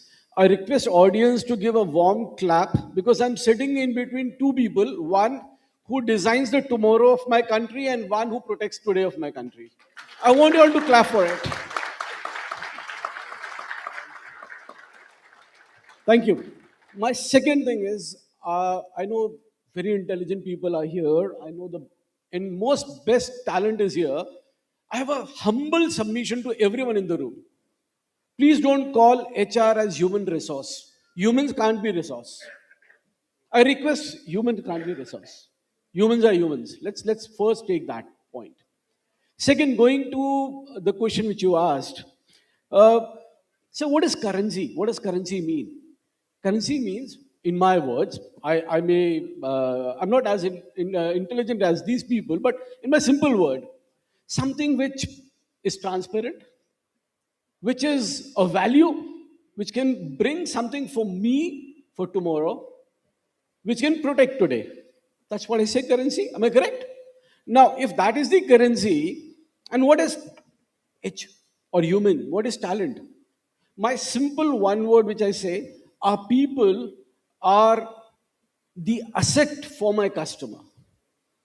So we exist in this universe of business to satisfy my customer. Coincidentally, I'm in pharma, so I believe a healthier tomorrow. Now, if I backward integrate this, how can I cater the needs of customer? I need to be skill first. What is skill? Skill is nothing but the ability to serve him the best. Today, when I talk about my organization or the organization where I have worked upon, we have designed the skill taxonomy in such a manner that anything in this universe can be transacted. Today, my roles doesn't believe, today my designation can be a global CHRO, but that doesn't mean that I can take all the decisions in my organization. There are people who are junior to me in terms of the grade, but if they are skillful, they take decision for that, and we own it. So skill is related with the decision making. Second, when you take decisions, when you solve complex problem, you get that related with your rewards. So skill is related to rewards. Now, when you have a decision making, you have a rewards, then what happens? You get a growth of the organization. So growth is shared with the people. Because I started with my word that we are here for the customer. So this is the way we transact and make a skill a currency which can be changed into a different format. Before I hand over the mic to my co-panelist, I'll just say three things. First, we exist to make a better world for tomorrow. How can we make it? By being more skillful. It is easy to say it, but tough to understand because business is changing in every 6 months to 2 years. Pharma, where we used to take a research for 5 years, now that we complete in 6 months. We are coming up with beautiful new molecules. So if that is the dimension which is going to happen, we need to work on yesterday basis. I was hearing the AI part with other panel and also other people. I am a staunch believer of AI, but let me tell you two things. Where I can't empathize, I automize. AI is assisting intelligence for a human. Third part, and which is most important, AI will help you in automating or helping the work done, which is routine in nature, simple in nature. Disruption can't be done by AI. That is to be done by only and only humans. We are the king of disruptors. Let's enjoy that. Over to you, Shishi sir. My next question is to General Singhal. Hello. Sir. Sir, it's really my proud privilege that you are asking question to your boss. Sir has been my mentor, my guide, and now, sir, I get that privilege. I'm really feeling proud about it, sir. Sir, we can say that Indian Army is the really the skills first organization of India, and we honor and we reward skills always. So, we want you to just spill the bins and tell all the corporate leaders that how are you identifying the latent potential, latent skills, and how are you really developing those in the workforce? Okay, thank you. First, thank you, everybody. Thank you for inviting me. In a corporate setting, like I always say, it's pretty daunting for people like us to be in a corporate setting because normally, like Shishir said, at my service and age and my seniority, I am normally addressing a uniform gathering, largely who are junior to me. And so they have no option but to clap at my punchlines, laugh at my jokes, and so on. But here you have no such compulsion. I made them clap before you speak. Huh? Yeah. So you can give it to me. Yeah. So probably I'll raise my left hand when I crack a joke and raise my right hand when I give a punchline. And you can take the cue. Anyway, that's a lighter vein. I'd like to say this here that Shishir has asked me that how do we identify latent potential in our people and potential for leadership? Firstly, I'd like to say this that in the armed forces, we don't have the luxury of hiring leadership at any level at any time. We can't go to the market and shop for 3 brigadiers and 4 generals and 7 colonels. It is all homegrown. This pose has its pros and cons. I think it has more pros than cons. So, therefore, leadership development, identifying the right leadership qualities at every stage, is not a luxury that we do or do not do. It is a mission. We have to ensure that at every stage we identify which are the leaders which have the potential to move up the chain, because that's what we have. So, how do we do this?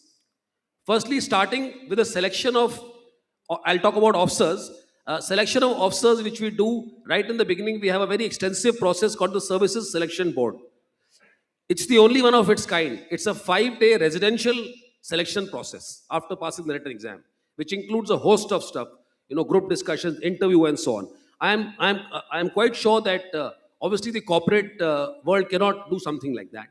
But yes, what you can learn from there is that we have identified clearly at that stage when we are hiring somebody or we are recruiting somebody or commissioning somebody to become a lieutenant at about the age of 21, or if he's going to NDA at 17, as to what are the qualities we are looking for in him, in which we have identified there are certain trainable qualities and certain untrainable qualities. Untrainable qualities are those which we feel that if the boy or the man has not developed till now, or not because of any other reason, because he doesn't have it, then we would not like to take him or give him another chance later if he can develop it. And the other is trainable. For example, communication skill, physical fitness, and so on. If they are of a particular level, we know that we can train him on that and get to the point where we need him. But there are certain skills like ability to function in a team and so on, which sometimes, if we realize that there are people who like to work on their own, are more tuned to that sort of thing. So those qualities we would really want right in the beginning. Thereafter, the idea is to identify what are those qualities that are required, which we want to see as the qualities in a leader at every stage. So, what we do, we have a very extensive appraisal system, a 3-tier appraisal system. Every year, the person is appraised at 3 levels, what we call the IO, RO, SRO: initiating officer, reviewing officer, senior reviewing officer. They appraise the person, and he takes a 360 review. He'll take input from peers and spoken repetition feedback and then judge him. And you'll be surprised to know that the qualities that we judge on at every level are different. For example, at the junior level, we call them personal qualities and qualities to assess potential. They could be drive, stamina, uh, communication skill, and so on.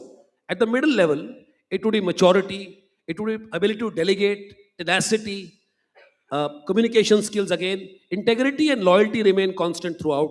At the senior level, we look at judgment, foresight, compassion, empathy, subordinate development, emotional stability, and so on. Also, tolerance for ambiguity, so important these days. So we want our senior leadership or people assessing other leaders to be actually talent scouts, as you have in sports. So what you need to define firstly is that what are the qualities that you need or the skills that you need or capabilities that you need in a leader at each level in your particular organization. Once you have identified those, for example, decision making ability. I always say that a good leader must be able to take a decision with 80% input. If you try to wait for 100% input for taking any decision, you will waste too much time. It takes about 20% of the time to get 80% input, and it will take another 80% time to get additional 20%, which may never come. So if you expect your leaders to take decision in an ambiguity or with little bit of less input, then you have to earmark certain, I would say, behavioral or observable behavior or observable markers which indicate that he has the quality. Let me clarify with an example. Suppose you give a task or simulate a situation and gives 5 people who are in the team a particular task to do. The person who asks many more questions to get more and more clarity before doing the tasks has got a little lower level of tolerance for ambiguity. And senior leadership needs to have that. Similarly, resilience. If you expect resilience to be there, you have to have observable markers to indicate as to what shows resilience. I can give an example. The ability to bounce back quickly after a setback. There may be 2 employees, 2 persons who have gone through a setback. It could be personal, it could be also in the company. Some project went bad. How quickly can they come back, be enthusiastic again, and be ready to learn and come back yourself? So if people who are appraising, people who are managers at every level, firstly know as to what are those qualities and capabilities that you desire, and they are different for different levels, like I told you. And thereafter, what are the observable behavior or markers which indicate that quality? Then you can do it in a little more scientific manner. Ultimately, like so many people have said before me, it remains a question of human judgment. It is not quantifiable very clearly. It is very easy to quantify the numbers or the targets met by individual in terms of profits and so on, which is normally what is there in a corporate. Those are also important. We have those too. We have metrics like how many people have passed under him and so on. I think another very important quality that is to be seen for senior leadership or medium level leadership is how invested is the individual in subordinate development, in developing the leaders under him. There are many ways to watch that. If he or she is explaining a particular victory or a particular event to you, and she uses or he uses I many times, I did this, I did that, it's a sure red flag. On the contrary, if he is allowing his subordinate to give out the good part and takes the flag himself, that's a good show. I always say, take half the credit and double the blame. The famous window mirror theory. When things go well, look out of the window and look at your team and say they've done a good job. When things go badly, look in the mirror and say, what did I do? How did it go wrong? So I think largely identifying the skill, then seeing what is the behavior or what are the markers. This could be some tangible, some intangible, what are there, and to ensure that your leaders are also developing leaders. Like I said, that we have no choice. We have to ensure our leaders grow, are good, because they are only homegrown, and therefore we take it as very seriously.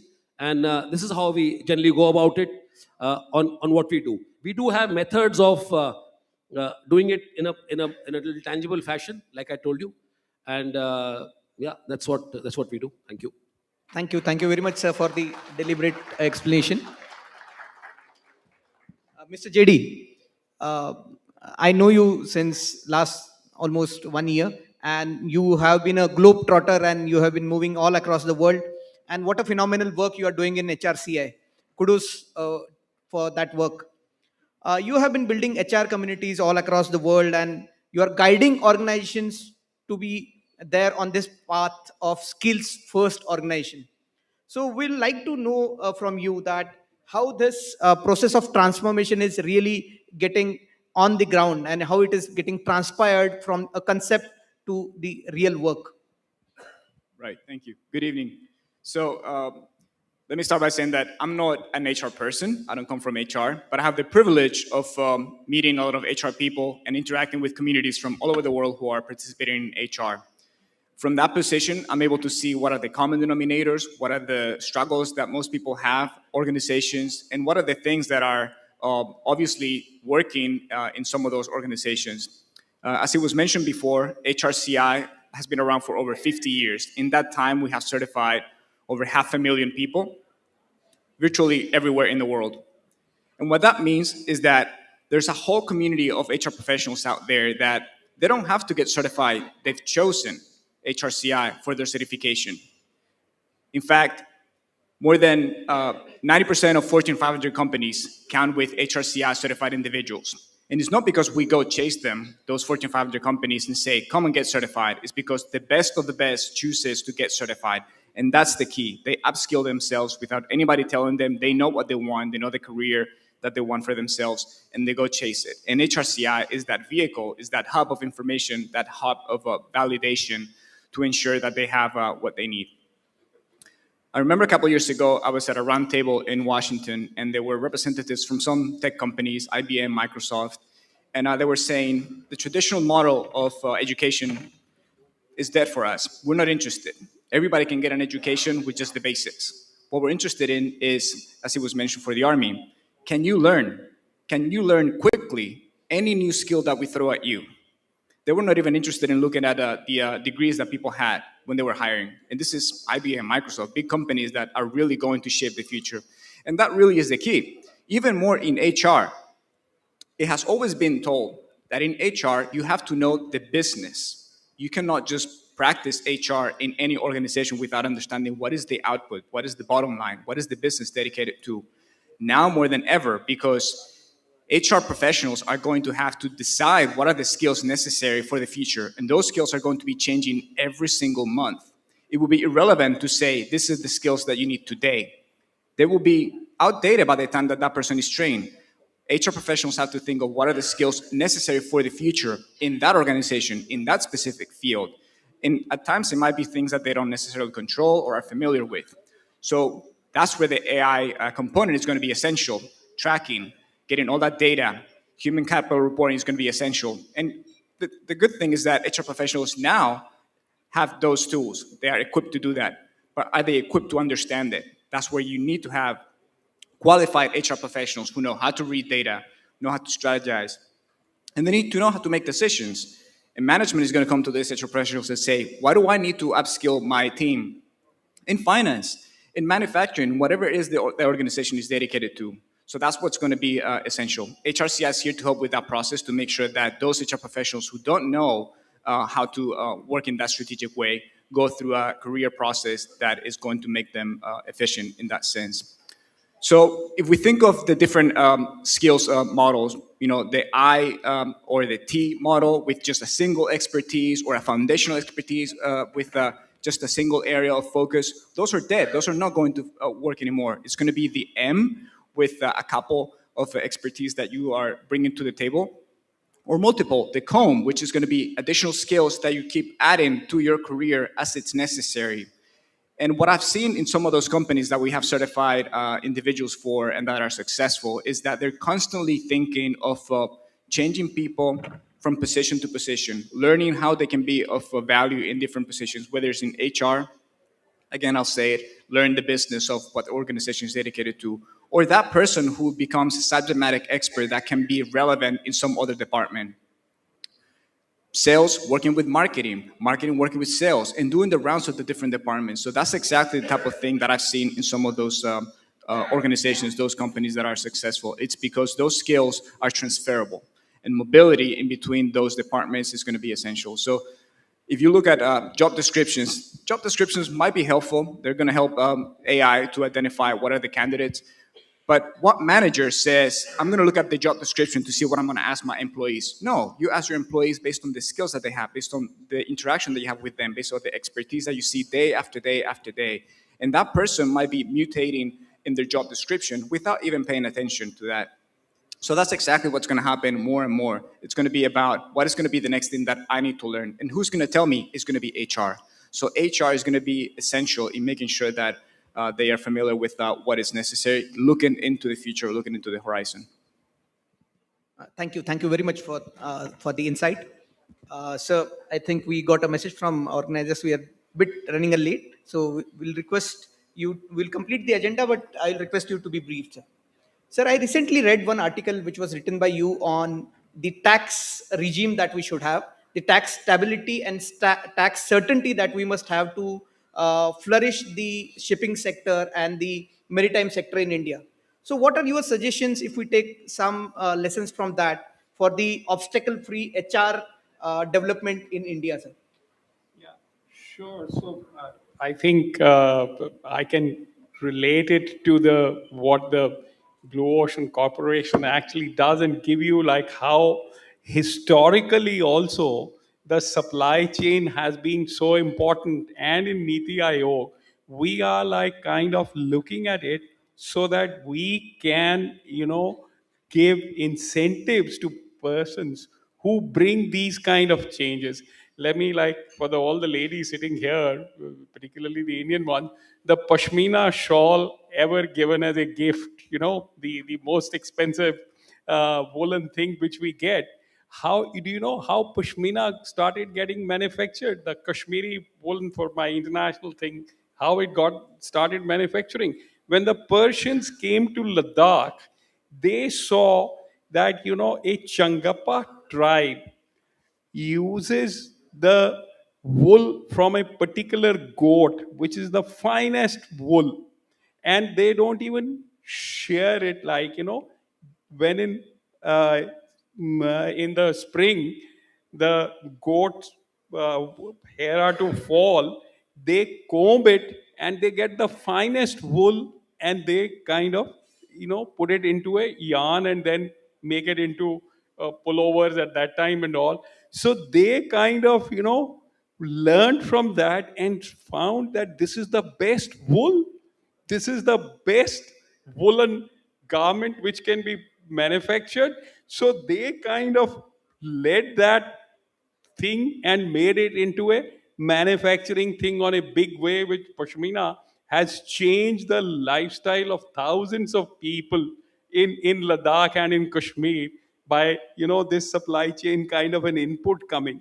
The other example historically, again, I can give you, and then, in Niti Aayog, we are looking for the current innovations in technology and all to encourage all this and bring kind of, give them tax incentives, give them stability of the taxes.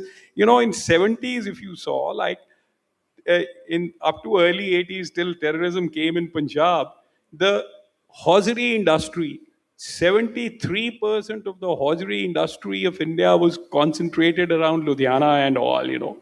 And why it was happening was, because those guys, learned how to import cheap raw wool from New Zealand and Australia.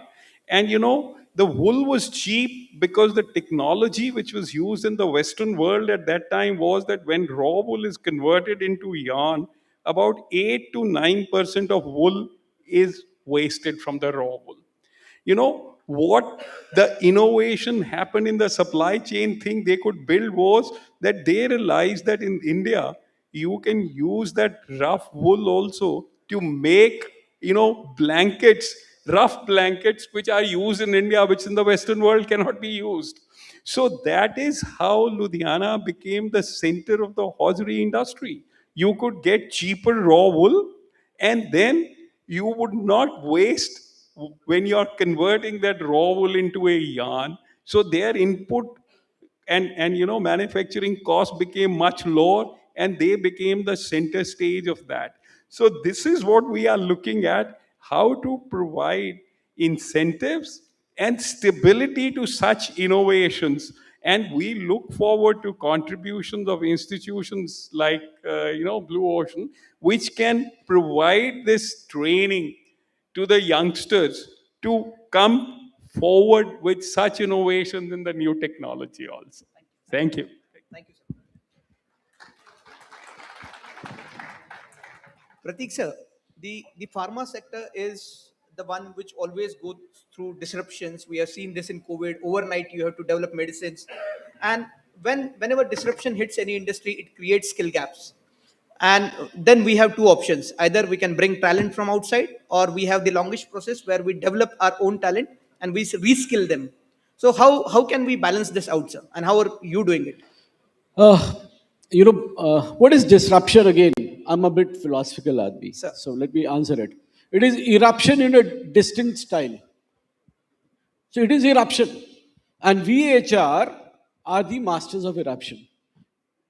True, And someone asked me in some quorum why HR is not becoming CEO. Mind you, sir, the skill set required for CEO of any big industry is equal to the skill set required by a CHRO. So they can very well become a CEO. But my question to all the gentlemen here: how many of you know Mahabharat? How many of you know Mahabharat? Sir, Krishna was not the CEO. CEO was Yudhishthir. Krishna was the CHRO. Let's be CHRO.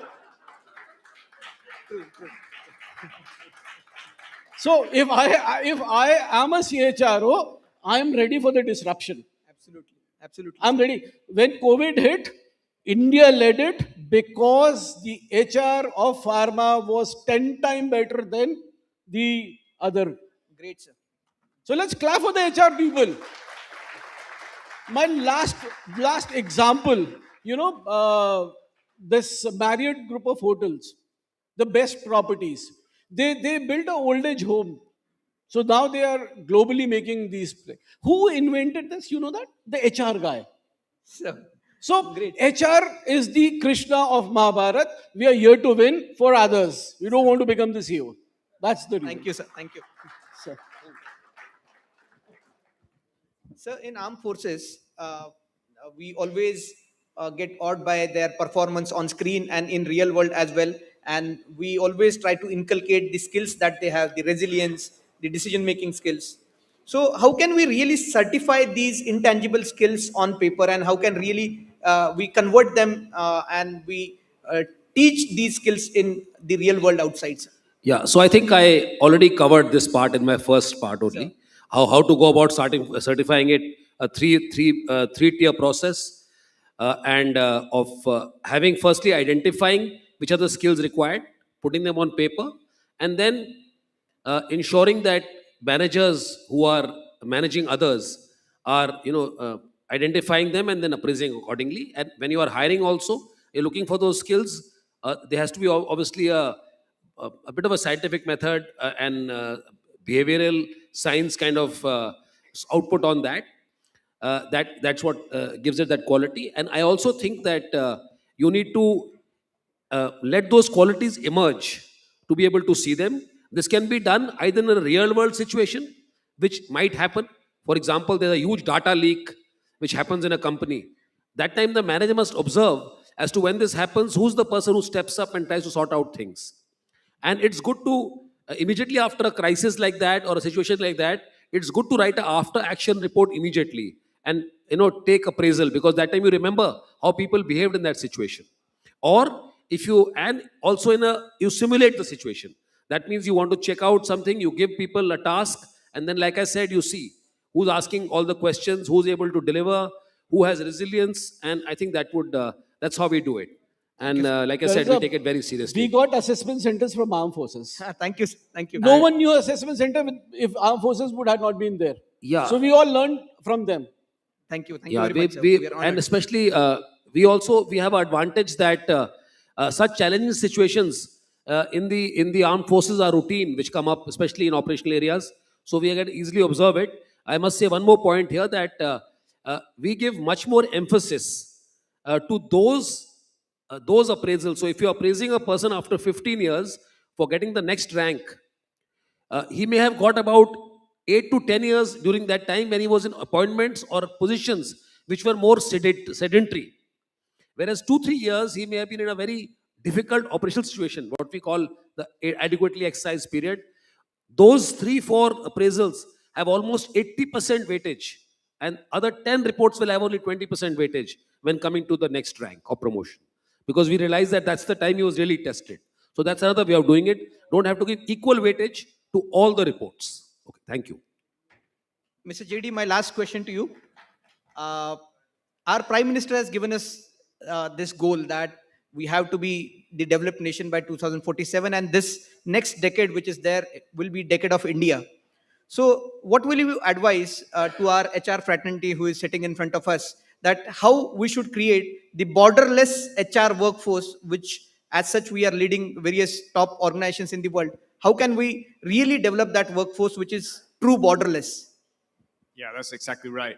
The nice thing about India is that it already has a national skills framework and agencies, government agencies like AICT that is participating in upskilling students to join the workforce with what is needed to join companies. The most important thing, I believe, is that there's leaders who are not just talking, they're actually putting into place some programs and taking some action to encourage people that there's a future for them, that they don't need to go anywhere, that India is going to be what it already is evident, a geopolitical hub for everything that is happening. The rest of the world is looking at India, realizing the power and the potential because of its people, because of the attitude of developing themselves, educating themselves, and participating in the workforce in the best possible way. The younger generation that is eager to participate in anything that is available to them. And again, leaders recognizing the value of those young people, which is not something that in every country you can find. There's a lot of older people realizing that they don't have the skills, they don't have the knowledge, they don't have the experience to lead. Young people have a lot to offer. Let's trust them. Let's give them an opportunity. Let's educate them. They deserve that. India is also going to be an incubator lab for a lot of different ideas. And in fact, that's why there's so much investment from the outside and companies. And that's one of the reasons why HRCI is here. We're here with our 50 years of experience in developing HR, but we're here in a humble way to learn what is it that India is going to put forward, because that's going to be the future. India is going to lead in HR, no doubt. In fact, at HRCI, we often talk about not just human resource, but hybrid resource. And I believe that that's actually the future of what HR might be turned into, which is humans running artificial intelligence for the purpose of helping organizations, as has been mentioned in the previous panel. So I believe that's exactly where the skills will eventually become very obvious to the rest of the world, because they have already been implemented in India in a successful way. Thank you. Thank you very much. What a masterclass session it was. We had a lot of takeaways. Thank you. Thank you very much. Thank you all the panelists. Thank you. So let me kind of just add one sentence before we finish off. To all my Indian friends here, I must say that let's take pride in the fact that in post-COVID era, we have achieved the highest growth rate compared to any major economy in the world. And this is, with this, it is my request to all my foreign friends that please look at India as a potential place where your investments, where your engagement will give you wonderful results. Look at us positively. We have all the youngsters to participate in the activities and produce wonderful outcomes. Thank you so much. Thank you very much, sir. Can we please give a standing ovation to these visionary leaders shaping the future of HR? I would like to request all our panelists to please remain on the stage. It's now my pleasure to invite Mr. Abdus Salman, General Manager, Blue Ocean Corporation, India, and Mr. Ashish Khanna, Manager, Training, India, to felicitate our panel speakers for their valuable contributions. We'd like to start with Dr. Pushpinder S. Puniha.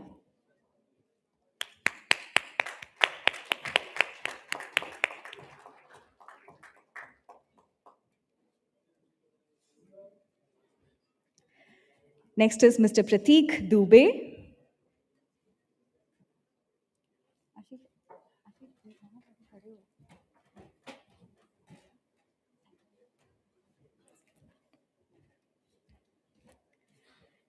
Lieutenant General Vipul Singhal, AVSM SM.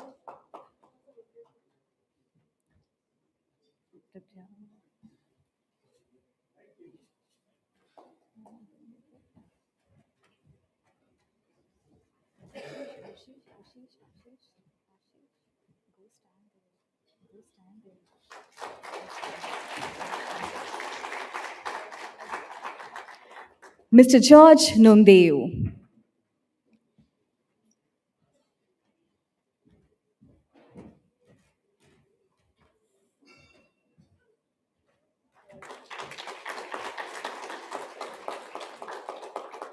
And our moderator, Lieutenant Colonel Shishir Hirdekar.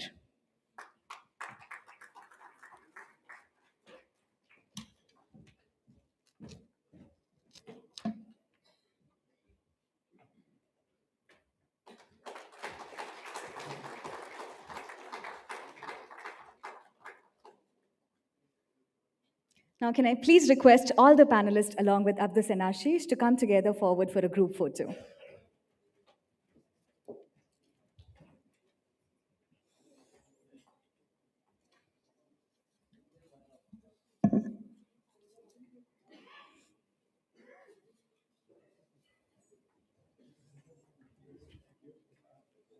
It's now time to connect, exchange ideas, and build meaningful relationship. Please enjoy the Networking Cafe, where you can interact with fellow delegates, speakers, and industry leaders. Make the most of this opportunity to share insights, ask questions, and explore collaboration. And while you are on the break, please visit the Interns Hub kiosk, a non-profit initiative by Blue Ocean Corporation, skilling India's youth through an integrated internship ecosystem with hands-on learning, mentorship, and career growth. You can also visit the Blue Ocean and HRCI kiosk to explore opportunities and connect with experts. Please stop by at our photo booth outside to capture memorable moments and share them on LinkedIn, Instagram, Facebook, and other platforms using the hashtag IHRC 2026 and hashtag Blue Ocean Corporation. Please be back by 7:25 p.m. and enjoy your break.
Healthcare is about precision, speed, and resilience.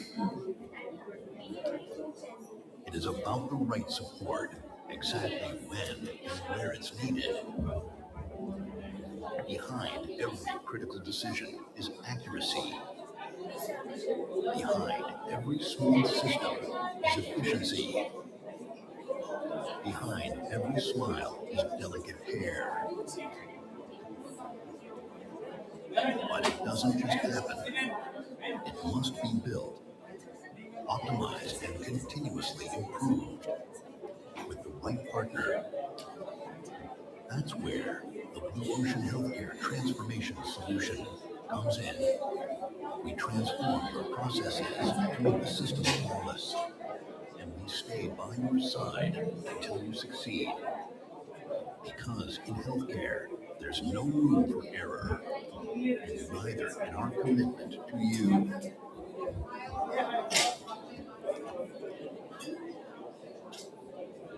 Most people think of HR as pen and paper. At Reddy, we look at HR very differently.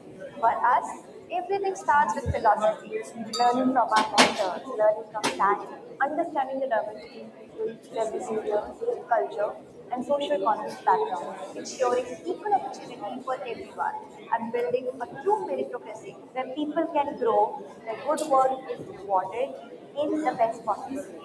At Rapi, we teach people how to become great HR professionals. That means learning talent acquisition properly, how to conduct research, how to build a search strategy, how to design a screening strategy, how to conduct interviews. We also teach HR operations, how to take care of people day to day, making onboarding the best day of someone's life, providing the best medical support, and building psychological safety across the organization. So if you're curious about people, serious about learning HR, and want to build something meaningful, come join HR India. We innovate for a better society and for India together.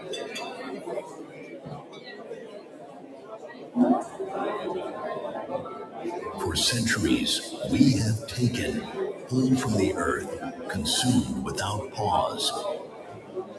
But what if the end of one cycle could spark the beginning of another? We built a world on a straight line. Extract, produce, discard. A chain that breaks the land, the water, the air. But there's another way. A regenerative supply chain. It's not just sustainable, it's alive. It heals what was broken. Soil becomes a cradle, not a grave. Waste turns to wealth. Every product, every process feeds the cycle.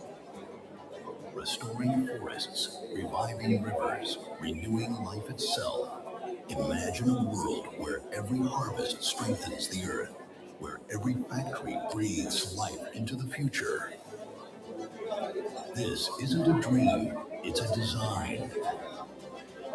A chain that doesn't just sustain, it regenerates.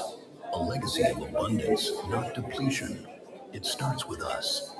With every choice, every step. Together, we don't just survive, we thrive.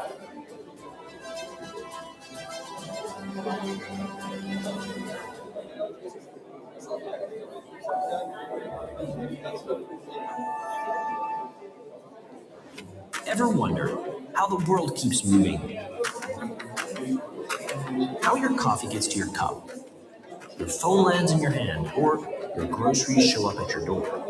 That is supply chain management. It's the invisible force behind everything you love.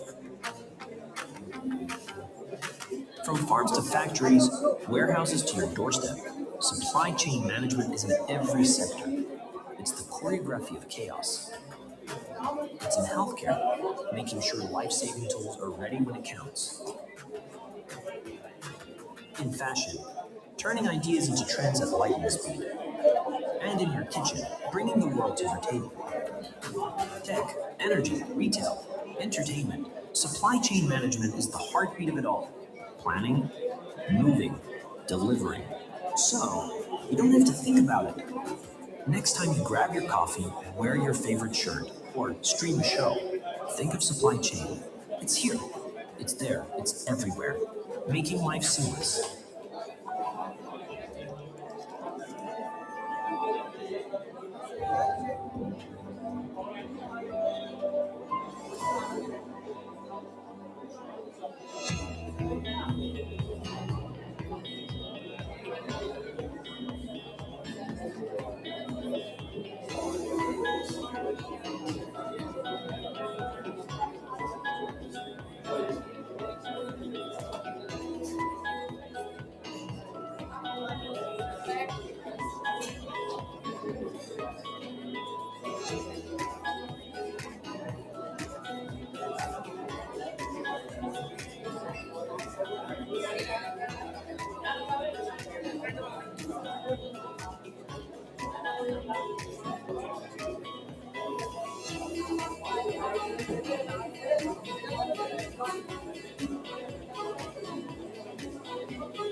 Most people think of HR as pen and paper. At Rating, we look at HR very differently. For us, everything starts with philosophy. Learning from our mentors, learning from Sally, understanding the diversity issues, their behaviors, culture, and social-economic background, ensuring equal opportunity for everyone, and building a true meritocracy where people can grow, where good work is rewarded, in the best possible way. At RAPI, we teach people how to become great HR professionals. That means learning talent acquisition properly, how to conduct research, how to build a search strategy, how to design a screening strategy, how to conduct interviews. We also teach HR operations, how to take care of people day to day, making onboarding the best day of someone's life, providing the best medical support, and building psychological safety across the organization. So if you're curious about people, serious about learning HR, and want to build something meaningful, come join HR Academy. We innovate for a better society and for India together. Most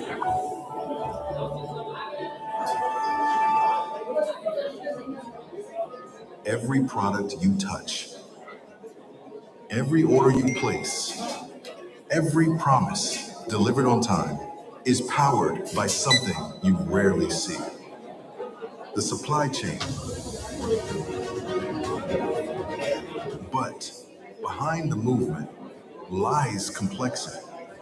Planning, sourcing, manufacturing, delivery, returns. When these don't align, performance suffers, costs rise, customers wait. That's why the world's leading organizations rely on one globally recognized framework: SCORE. Supply Chain Operations Reference Model, a structured language that connects strategy with operations. Welcome to Blue Ocean Corporation, the world number one in supply chain training and consulting. This is where you begin to understand the real structure behind supply chains. We bring to you the fundamentals of SCORE from ASCM on 100% scholarship. A powerful introductory program designed to help professionals and organizations understand how world-class supply chains are built, structured, measured, aligned. On completion, you gain clarity, a common language, a strategic lens to evaluate and improve your supply chain operations. And for those ready to take this framework further, to integrate it into the digital heartbeat of their organization, there's a next evolution that is already creating a revolution. But every revolution begins with mastery of the basics. Before you explore the next stage, experience the fundamentals. Begin your SCORE journey today. Good evening, everyone. We hope you're having a valuable and engaging experience with us today. Blue Ocean Corporation has proudly received over 12,000 Google reviews, and we would love to hear your feedback. Please take a moment to share your experience from today's conference on Google. The international conference is proudly organized by Blue Ocean Corporation and powered by HRCI. We also like to take a moment to extend our sincere gratitude to our knowledge partners for their collaboration. HR Certificate Institute, Association for Supply Chain Management, International Purchasing and Supply Chain Management Institute, Chartered Institute of Logistics and Transports, Chartered Management Institute, International Air Transport Association, Project Management Institute, American Certification Institute, Computing Technology Industry Association, PeopleCert, and Zoho. I hope you have visited the Interns Hub kiosk, a non-profit initiative by Blue Ocean Corporation, skilling India's youth through an integrated internship ecosystem with hands-on learning, mentorship, and career growth. Do also visit the Blue Ocean and HRCI kiosk later to explore opportunities and connect with experts. Also, stop by our photo booth outside to capture memorable moments and share them on LinkedIn, Instagram, and Facebook using the hashtag IHRC2026 and hashtag Blue Ocean Corporation. Your certificate of attendance will be emailed to you after the event. So please do check your inbox after the event is over.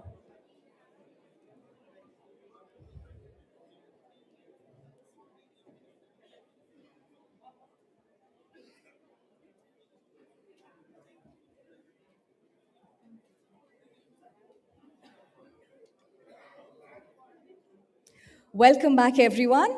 We hope you enjoyed the break. Can I please request all the dignitaries to kindly have a seat?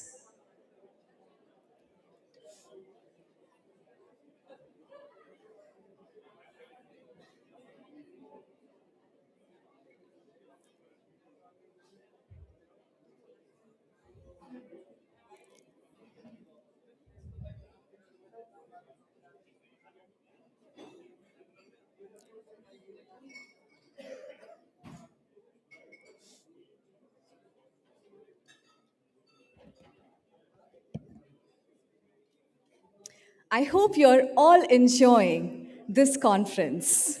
We are getting quite a few requests from people who want to come up on the stage and share their ideas about the conference. Now we have a very special guest, a senior dignitary who wanted to share his insights about the conference. Can I please invite Major General Siddharth Chawla, VSM Additional Director General, NCC, on the stage to please come and share his insights with us. Let's give a huge round of applause for Major General Siddharth Chawla.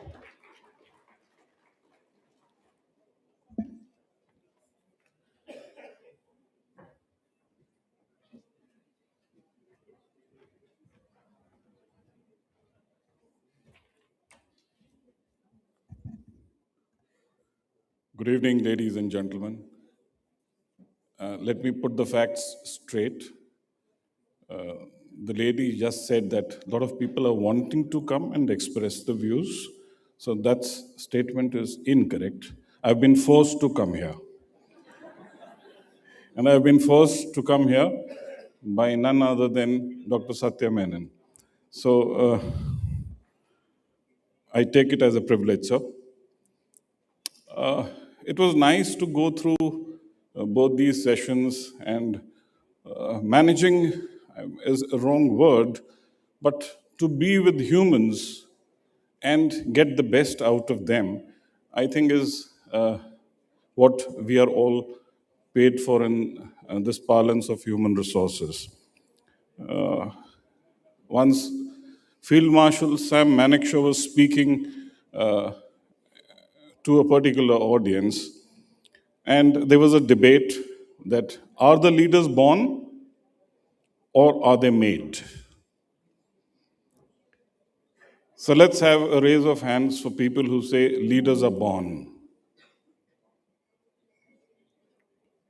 So we find few hands. Okay, leaders are made. Yeah, so I go with the second lot, and I also go with Field Marshal Sam Manekshaw. He said if leaders were born, India is the country which procreates maximum children every year. So this country would have been full of leaders.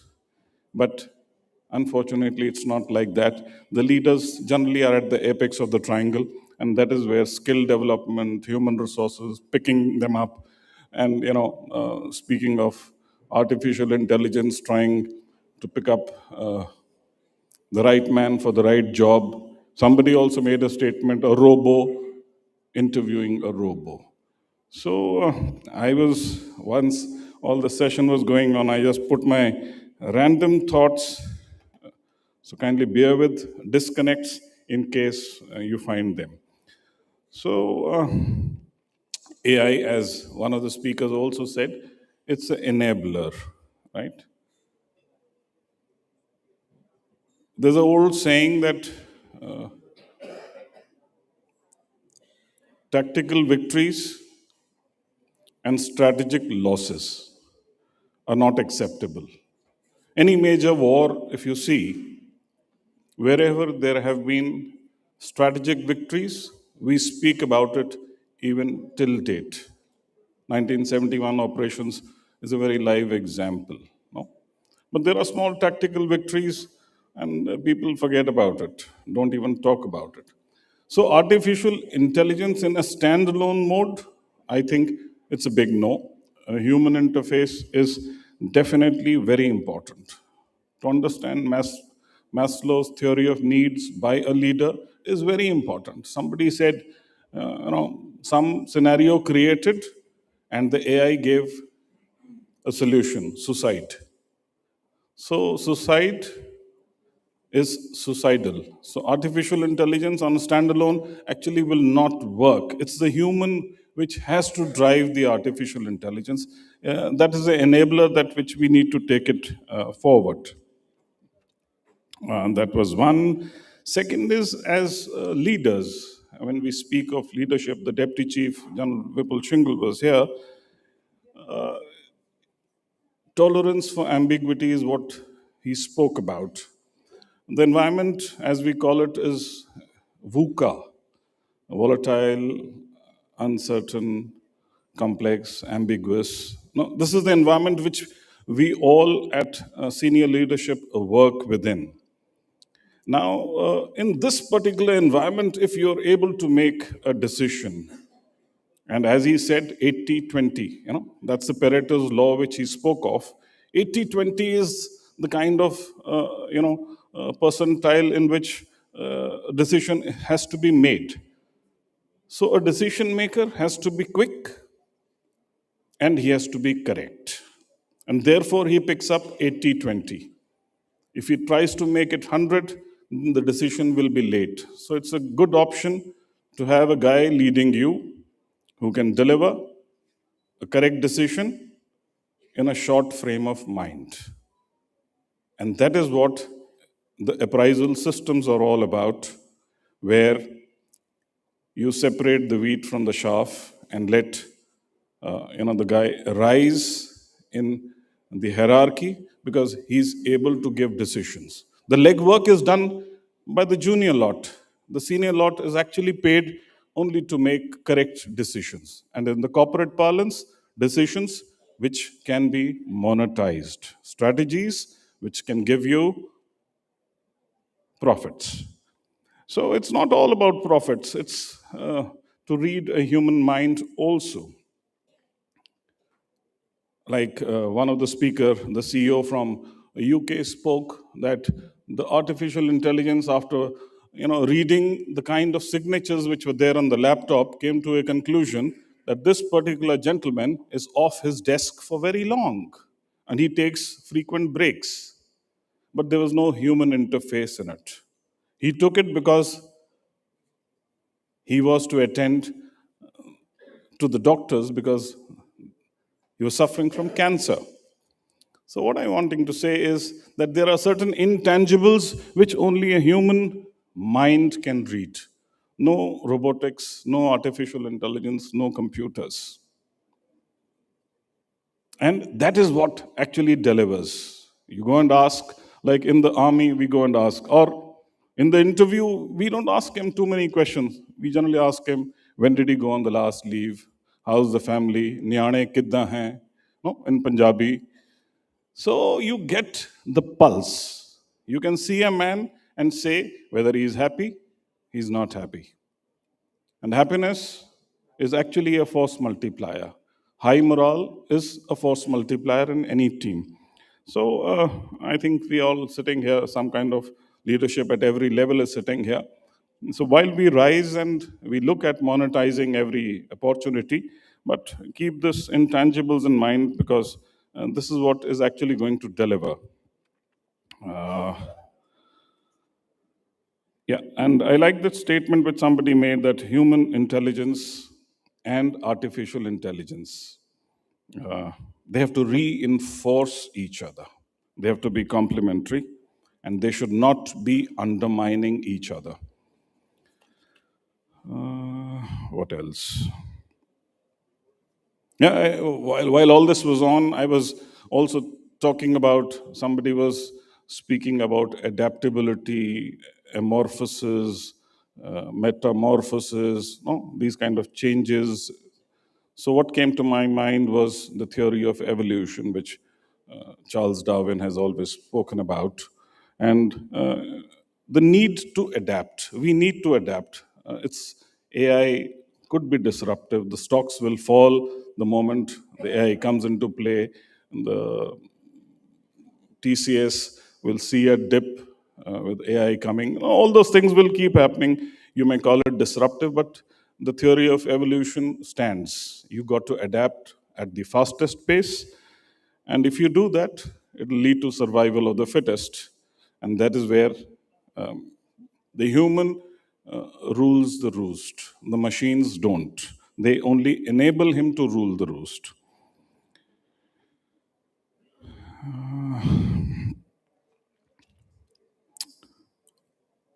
I think I've spoken enough. We'll give the opportunity to other speakers. These were certain random thoughts. Since we are sitting in a gathering which speaks about human resources management, we speak of skill development, we're talking of AI, GPT, and a whole lot of things. But yes, these things are evolving, and I'm sure we'll all follow the theory of evolution and readjust and reset our goals ahead and be at the top as ever. Thank you very much, Dr. Menon, for giving me this opportunity. Bye-bye.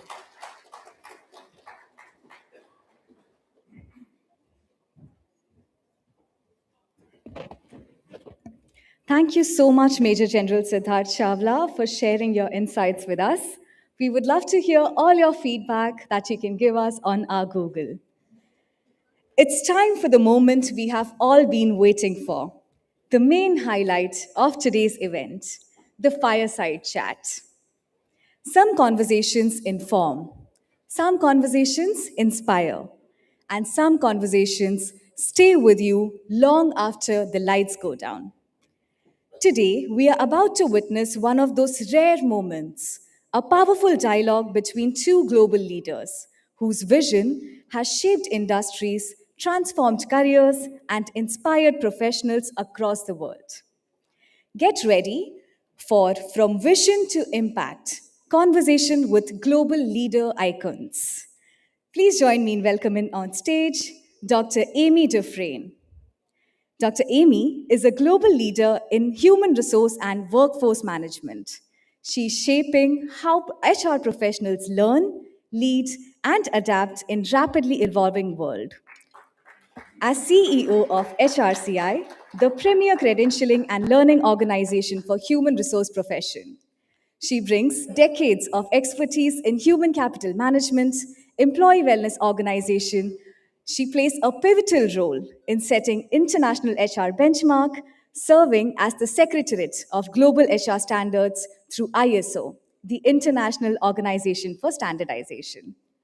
Joining Dr. Amy is Dr. Satya Menon, Chairman and Managing Director, Blue Ocean Corporation, a globally respected strategist, institution builder. Dr. Satya Menon has spent over 3 decades shaping resilient supply chain and future-ready workforce ecosystem across continents. A thought leader in supply chain resilience, AI-integrated strategies, and workforce deployment. He consistently advocates that future belongs to organizations that invest deeply in people, knowledge, and ethical leadership. Ladies and gentlemen, please join me in giving them a warm and enthusiastic round of applause as we welcome them. To make this dialogue even more engaging, we are delighted to have Ms. Lama Atui join the discussion. Lama will help uncover deeper insights, perspectives, and bring this exchange to life.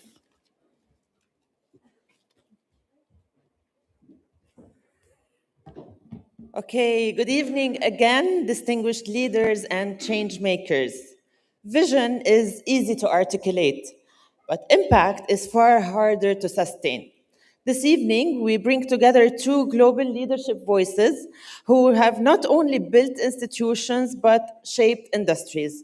Today's conversation is about the decisions behind the success, the mindset behind transformation, and what leadership truly demands in a rapidly evolving world.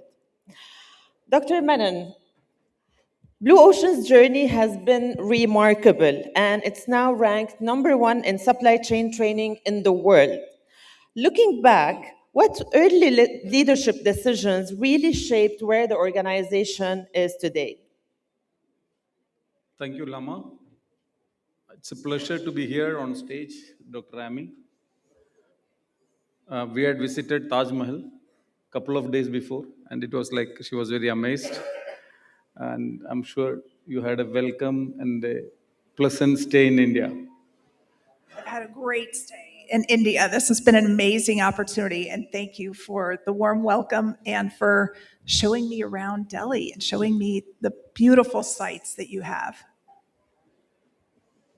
So, answering to the question, Blue Ocean Corporation, when we started as a small organization. Like a journey of 1,000 miles should start with a single step. Now, I was heading a large conglomerate. I was handling worldwide business operations, and my job involved buying, selling, setting up distribution networks, handling people in multiple countries, multiple regions. But one day, I left all of it when I was at the peak of my professional career. I think 2 decades ago.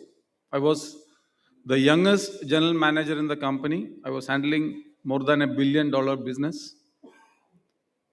Then my partner here, Mr. Abdul Aziz, both of us, he encouraged me. He said, Dr. Menon, why don't you come into the business, part of training? So we started together a journey long time back. And my very first class contained 7 people in supply chain training. Those days, supply chain was a concept nobody has heard of in international market, especially in Middle East. We started in Dubai. So people thought I was crazy. Here is a person, young,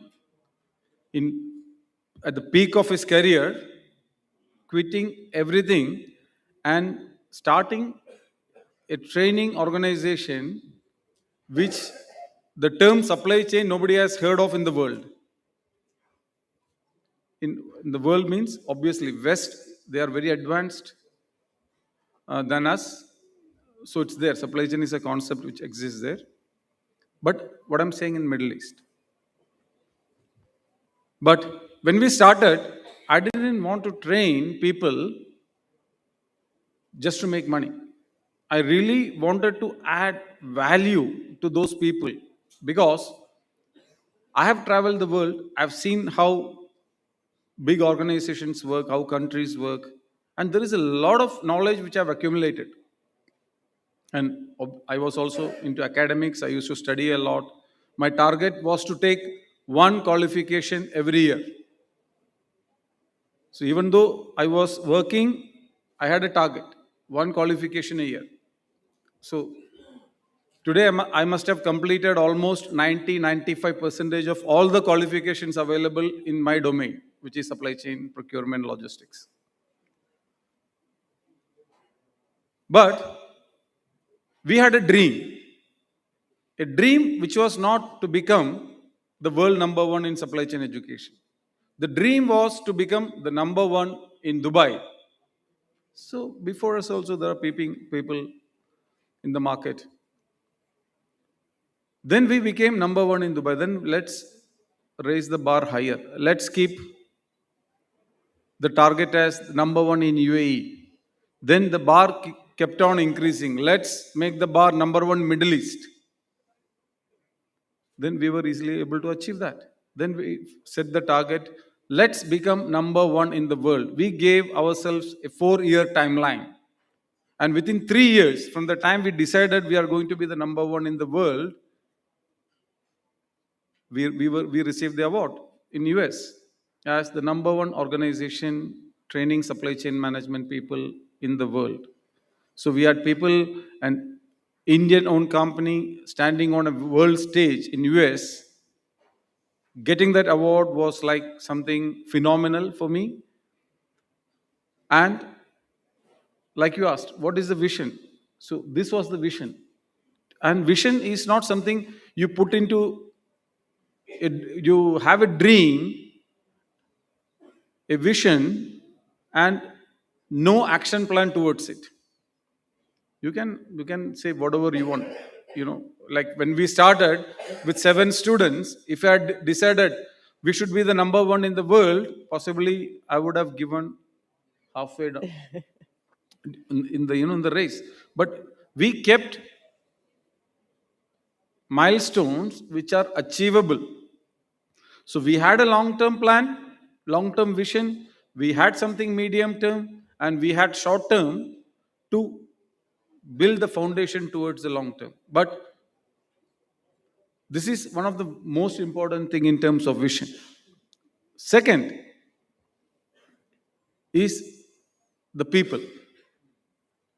Is it because of me or Mr. Abdul Aziz or somebody in the management this has happened? No.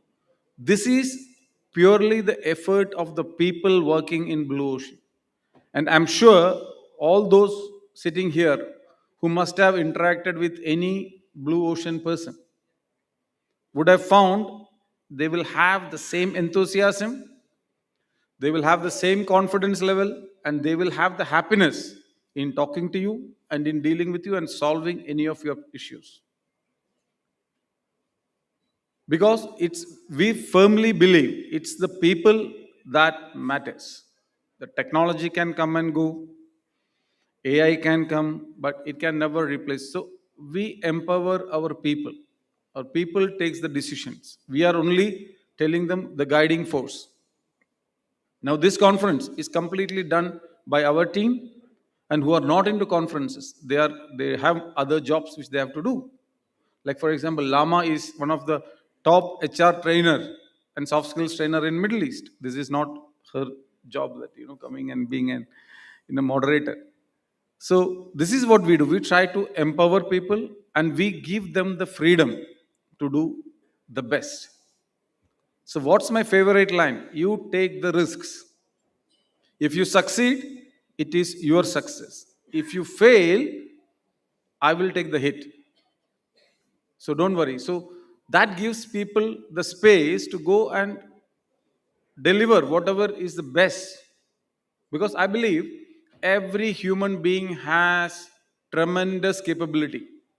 All of us sitting here,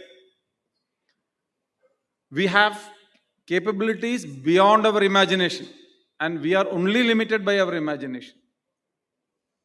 And if we can overcome the barrier of fear of what we can do, we can achieve tremendous things. So this is what my take on the vision. Thank you so much, Dr. Manan, and I can totally agree on what you've been saying, like being part of Blue Ocean team. I am witnessing every single thing Dr. Manan has mentioned. Dr. Amy, HRCI has influenced HR globally for decades now. From your perspective, how has leadership itself changed over the years? So when I think about my career that spanned several decades, I think about sort of the leadership that was and the leadership that is. What leadership was more of a command and control. And leaders would tell you what to do. And I am happy to report that in most organizations, that no longer exists. What we see that leaders are doing is really empowering their people. And I read a book called The Big Leap by Gay Hendricks, and he defined the term that really resonated with me when it comes to leadership. And that is that you want to find your team's zone of genius. You want to find what makes them sparkle, what makes them joyful to come to work every day, and that's their zone of genius. Every job can't be 100% your zone of genius, but a piece of it can be. And maybe that piece may grow. So, as leaders, what we want to do is to find out our team's zone of genius so that they're operating what makes them the happiest and what makes them produce results for the organization. And I love that. If any of you have a chance, you can Google it and look up the zone of genius. There's some really interesting work that's been done around this. It's been borrowed by a lot of different consulting firms talking about operating in your zone of genius. But I think right now, leaders have to be adaptable, they have to be really entrepreneurial, and they've got to be innovative. And that we need to talk to our teams about. How do they be that for themselves and be that for the organization? And at HRCI, that's what I empower my team to do. I don't have all the answers. I hire people who are really smart, who operate in their zone of genius, and who really build something for HRCI. So I think this has been a really fun journey to watch leaders evolve and how they can act and perform and help their companies perform, because we can't do it all ourselves. We can't do it all ourselves. We've got to rely on our teams. So I think this is an exciting time to be a leader, and there's so much more to learn about being collaborative and instilling that within your team and instilling that agility and that innovative culture. Thank you very much. So moving now from the vision, the journey to the workforce and the business reality today. Dr. Menon, as an international speaker and a recognized expert in supply chain transformation, I'm sure you've seen how supply chains have evolved from operational functions to strategic priorities. How should, in your opinion, organizations rethink workforce planning today to stay resilient in this new reality? I'm a consultant to many organizations, and we have done a lot of consulting projects as Blue Ocean. What we have seen is, a board member or CEO of an organization, when they call us for consulting, the first thing what they say is, how can we reduce the manpower? So as consultant, I said, I think you can do that by yourself. No, we don't want it to commit on people to blame us. We can blame it on the consultant. That, the consultant came, they did the analysis, and they recommended to terminate, reduce 15% of the manpower. I believe this is a very, very wrong approach, because people should take care of the business and the organizations should take care of the people. So whenever I've gone to any organization as a supply chain consultant or a business process re-engineering consultant, the first thing what we look at is the existing manpower. Can we upskill them? Or what are they lacking because of which they have called us as a consultant? And can we bridge that gap, and instead of us providing the consulting, can they do it by themselves? And believe me, I've come across many cases where the people who have called,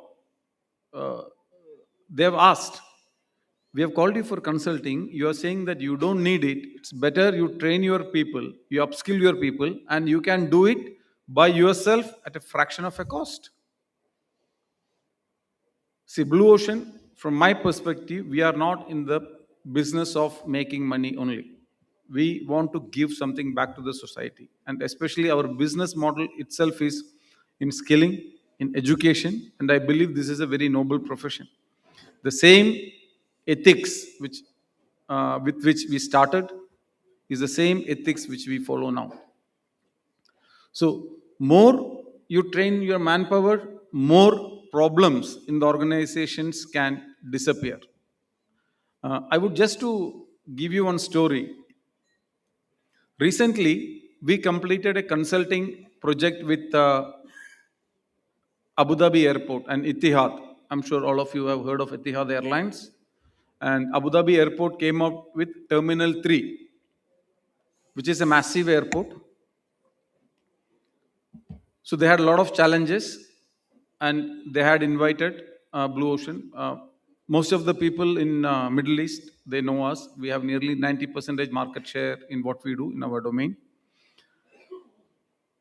It was an 18 months project, and every problem which we identified is related to the knowledge or the skill. See, people will have knowledge. People are doing things right, but are they doing the right things? So there is a big difference between doing things right and doing the right things. So we identified the gaps, we educated them, we skilled them, and within an year, Abu Dhabi Airport and Etihad Airlines, they were able to make a cost saving of $15 million by a small intervention by Blue Ocean. Now, they wanted to continue their assignments with Blue Ocean. We said no. Now, your people are trained to identify, to find out where are the gaps. You can run for few more years with this. If you find again there is an issue, then call us. So again, the CHRO said, Dr. Menon, you're losing the business. We want to give you the business, but you're losing. I said, no. Call us for training. Yes, we are happy to do the training, upskilling of the people. But the other things, you can do it by yourself. But what are the projects which we did? How to reduce the missing passengers. We reduce the missing passengers, means the deboarding the flights. You know that if you go to the airport, to the aircraft late, after you get the boarding pass, you will be deboarded. We reduced by 50%. The baggage efficiency, we increased by 74%. Baggage efficiency, baggage handling means from the time you land till the time the baggage is on the delivery belt. So they had posted nice LinkedIn videos also, LinkedIn posts also. So it's a race against time, whether I will reach the baggage gate first, baggage belt first, or my luggage. So they tried multiple occasions, and the baggage reached first than them, even though they were traveling, economy or any class of travel. All these were achieved by instilling the knowledge and instilling the skill sets. Yeah, thank you. Thank you very much. That was very inspiring. And Dr. Amy, coming to the technology part, which is like the main topic for today. In your keynote earlier today, you highlighted that HR leaders are optimistic, but still adapting to emerging technologies. So looking ahead, what leadership capabilities will matter most over the next 5 years? So that's a great question. And I think that what we found in the State of HR report is that right now, HR leaders are viewed in a much more positive way if they are leaning into the business from a strategic perspective. And that's enabling and using technology to help to be more strategic and more thoughtful in giving businesses the data and the information that they need to make decisions. So that's using any analytics to inform decisions. It's aligning your workforce planning for the future. And I think this is very key for every organization to be thinking about What are those competencies that I'm going to need, those skills that I'm going to need, and that knowledge that I'm going to need so that I can successfully make the transition from where we are today to 5 years from now to 10 years from now? And HR needs to lean in and help to guide what those things, what those competencies are going to be that an individual needs to have to help to grow the business. So there's a shift that we need to be making. And there are global consulting firms right now that are shifting the way that they're thinking about their human capital business to help organizations do this. So this is something that all of us need to be paying close attention to, because that workforce planning is going to give us insight into where do we need to train, where do we need to make sure that we're finding that talent for the future so that we can be successful. And I think that HR professionals need to be looking at some of these mega trends that are happening across the globe to really look at the digitization, look at the societal skills that are necessary, because the world is flat. We're hiring people from everywhere. So how do we make sure that we're integrating talent from around the globe as we're growing our businesses? So this is, a little bit of a twist from a technology perspective, because that influences all of these things from a strategic perspective. But we've really got to be thinking of that workforce of tomorrow. Thank you very much.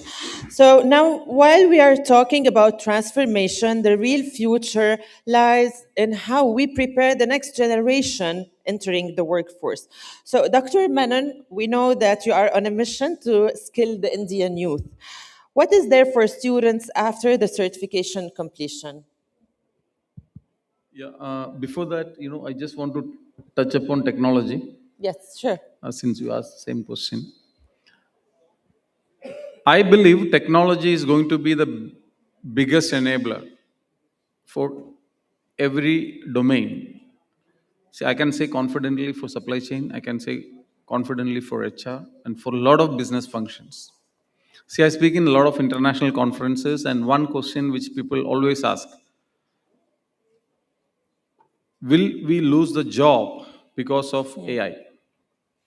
So, my take always has been, we will not lose the job to AI, we will lose the job to someone who knows to use AI better than you.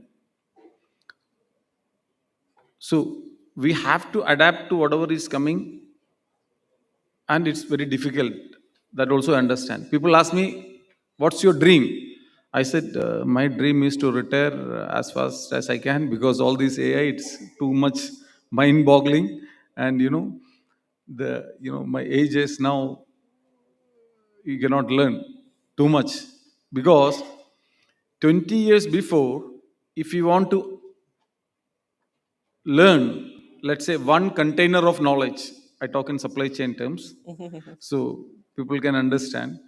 So one container of knowledge which we can learn in a year, 20 years before, that's our absorption rate. Today, if you want to be ahead of the curve, you need to learn 100 containers of knowledge in a month. So that's the pace which we are going with respect to the technology. And I don't know how many of you know this. Let me ask you a question. If you walk 20 steps up and 20 steps down, how many steps you walked? You walk 20 steps up, you walk 20 steps down. So totally how many steps? 40 steps, correct? It's very easy for us to understand.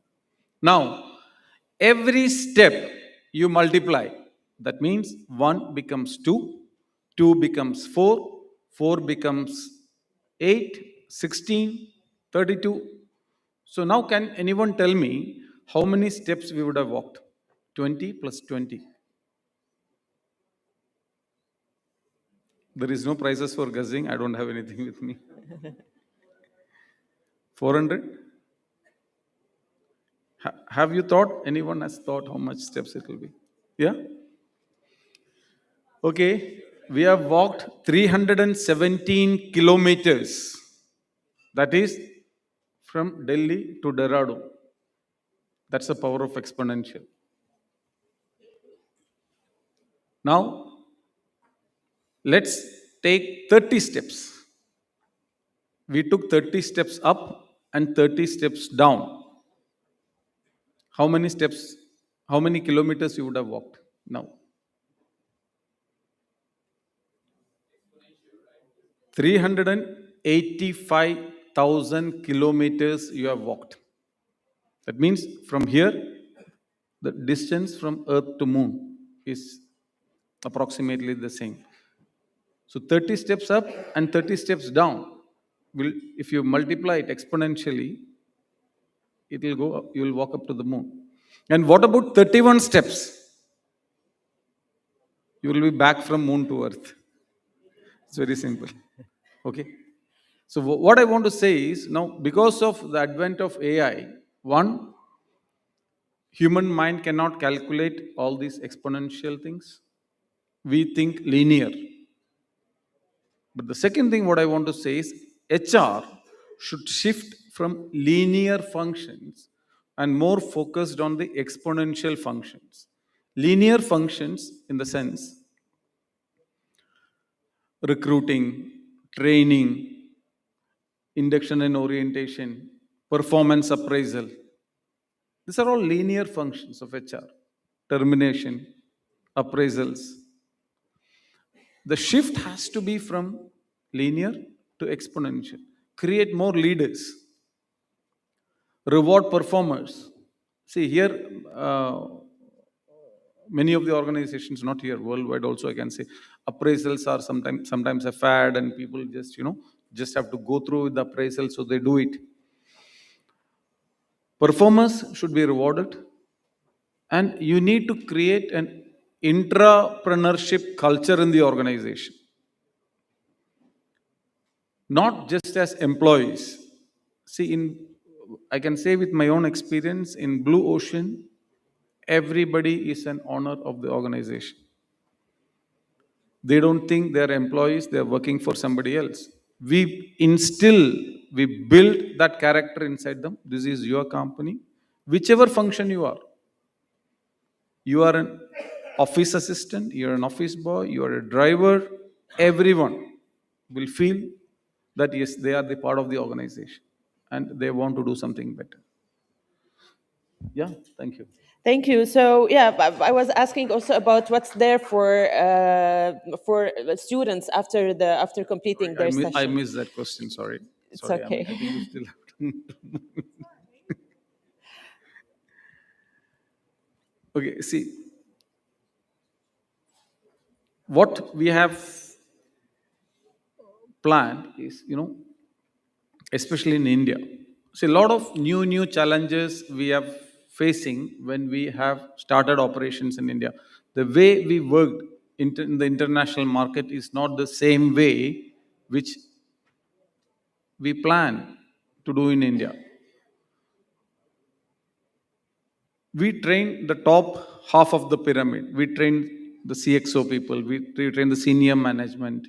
But when we came to India, we found that the majority of the skilling and the training has to be done of the bottom half of the pyramid.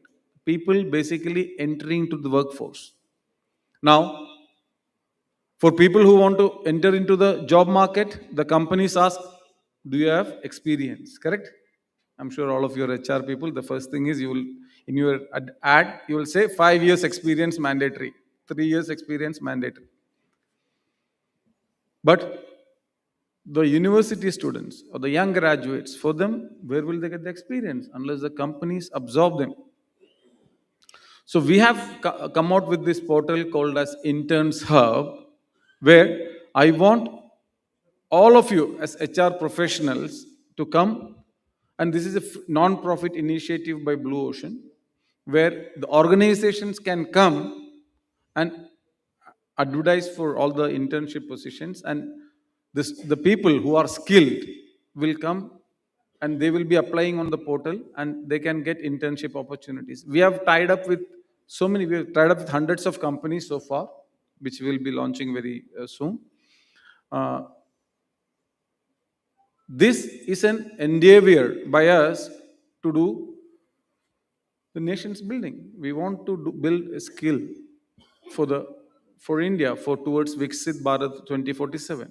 So in both we are very strong in supply chain and we are very strong in HR domains. So both areas we are going to do a massive campaign for bringing more and more organizations on board so that the organizations can get skilled manpower, not any manpower, and the young graduates, the young workforce of India can get an opportunity to work as an intern, and possibly, if they like, they are good, the organizations might absorb them in their job.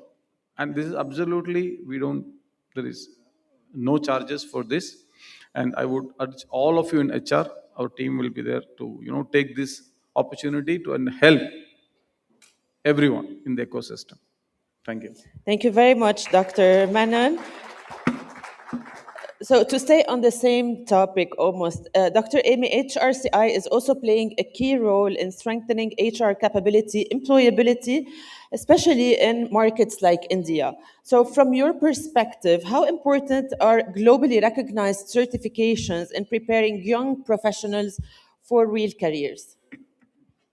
So before I answer that, I wanted to follow up with something that Dr. Menon was talking about, and that is I challenge every HR person, regardless of your level, to figure out how your company makes money.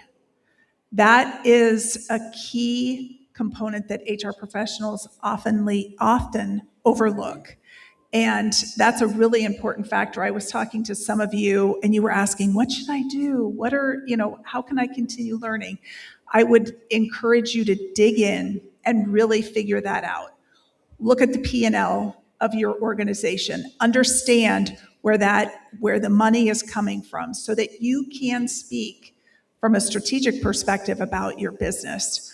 I was talking to a CHRO recently who runs the HR component for a roofing company. So the company makes shingles and they warranty those shingles for a lifetime. So they have drones that come up above each of the buildings so that they can give the warranty to make sure that the installation of the roofs, the shingles, was correctly done. And so she really wanted to go out and understand this. She was recruiting for drone operator, and she said, I don't get why I'm recruiting for this person to fly a drone. Why do we need to have that? She went out, really understood why the drone was so important to the business. And she said, I put my hard hat on, I went out there and really learned what that means and what that looks like. So I encourage you, for those of you that asked me, what else can you do? Make sure that you know how your company makes money. Okay, so now I have to go back to the question that, of course, has completely gone out of my head because I just wanted to follow up on that. Sure. I think you were talking about getting certified. Yes, the importance of getting certified. Yes. Okay, thank you for the reminder. That you can tell my jet lag is all over with with catching up with my brain. So we've done a lot of research at HRCI, and we've talked to supervisors and we've talked to HR about getting certified and what it matters. We've looked at people that have gotten certified and their promotion capability within the business, their compensation component within the business, and their happiness factor within their company.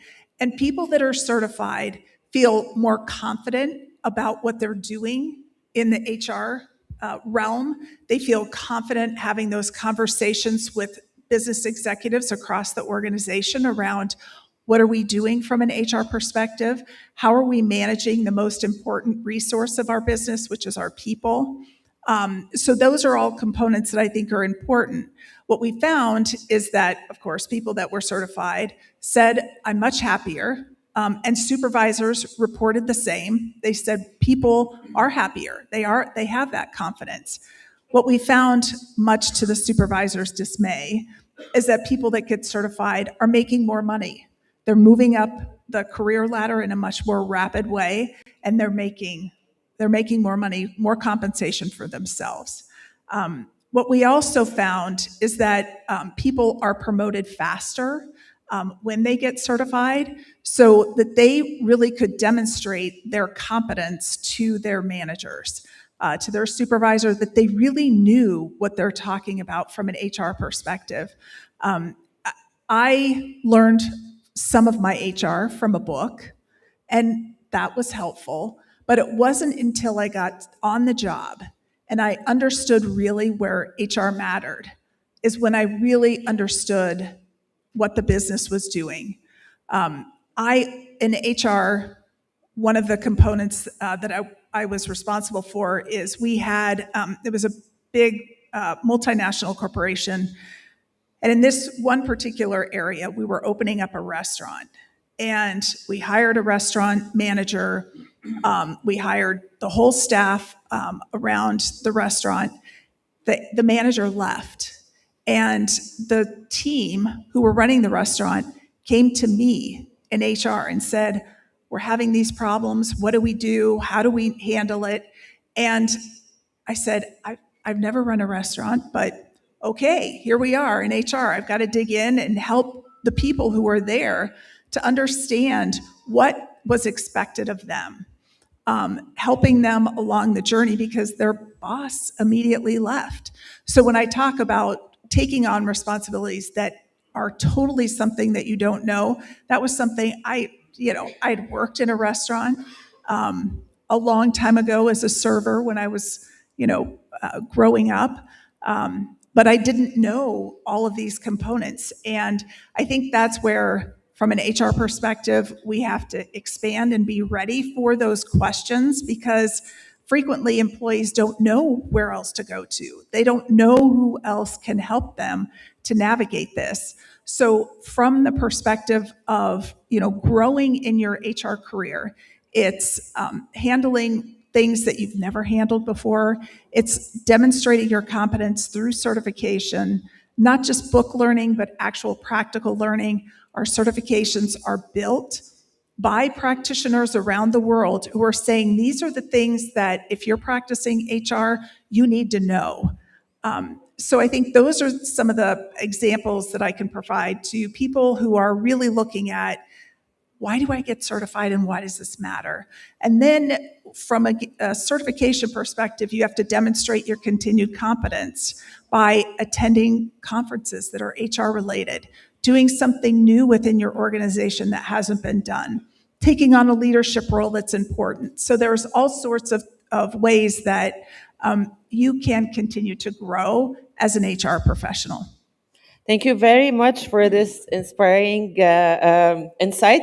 I have a joint question for both Dr. Manan and Dr. Amy now. So since both the organizations, Blue Ocean and HRCI, are deeply invested in workforce development, how do you see partnerships like Blue Ocean and HRCI, the partnership between both organizations, how do you see it shaping the future of talent development globally?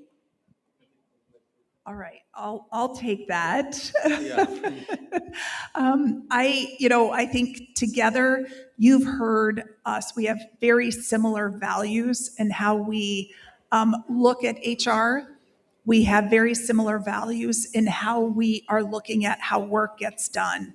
And I think a partnership like this is, for me, kind of a marriage made in heaven as to how we can together grow the HR profession, because it is a very challenging role. If you're working in a finance role, no offense, there are some tweaks that happen from a professional perspective for which you have to file your financial reports. HR is changing every day because people are changing every day. There are new technologies that are coming in. There are new areas that we need to make sure that our team is knowledgeable about. And we share that same vision for workplaces, that we want people and organizations to perform better because of HR.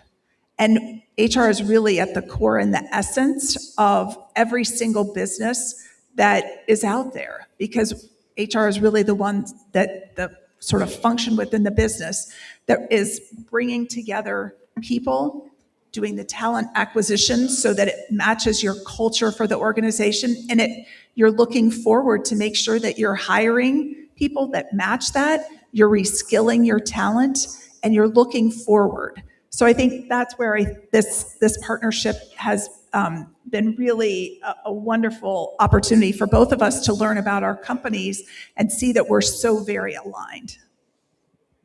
Dr. So you want me to answer? Yes, Yeah. please. So for us, it's a proud moment to be associated with HRCI, which is like the leading body in the world for HR policies and certifications. And two very important point what Amy said before this speech, very well aligned with Blue Ocean. Every employee, not only in HR, should be directly contributing to the organization's profitability. For that, HR needs to drive it from the front, because when anyone joins the organization, you say your role is to handle finance, your role is to handle operations, but I believe the statement should be your job is to contribute to the organization's profitability. So for that, there needs to be a complete mind shift. Oh, how can I contribute to the organization's profitability? Can be a question.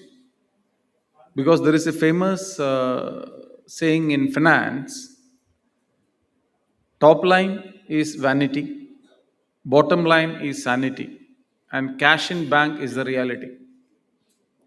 So top line is vanity, bottom line is sanity. All those, the finance people can do all those adjustments, P&L, balance sheet, everything can be fudged. You can do a lot of stuff, to make the stock market move up and down. And I'm not an expert on that. I can, but I know for a fact.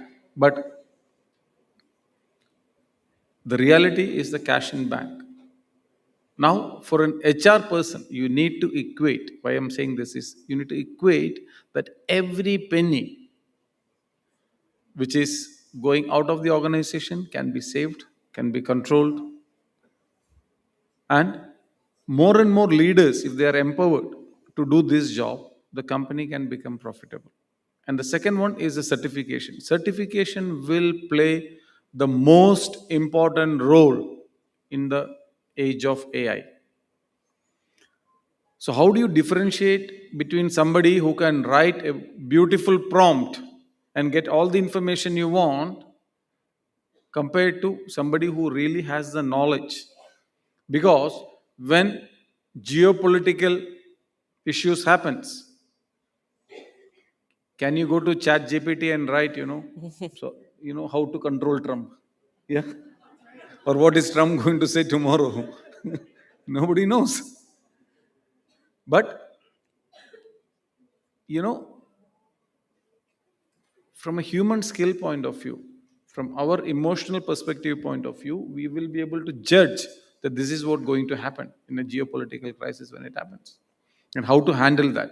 Possibly an AI might not be able to help us. So the certification will demonstrate that yes, you are knowledgeable, you are skilled, you have the right set of abilities to take the HR profession forward. Thank you very much. I have one last joint question for both of you, please, to close on the leadership topic and close this very interesting fireside chat. So my question is, if leaders in the audience here remember only one lesson from today's conversation, what should it be? Briefly. So I would say 3 words: people are performance. People matter, and we've got to make sure that we're continuing to cultivate our people to be successful. And HR is really at the epicenter, in the core, at the core of that. So again, for me, it's people, and people. Yeah. So the better you interact with people, more empathy you have towards them, more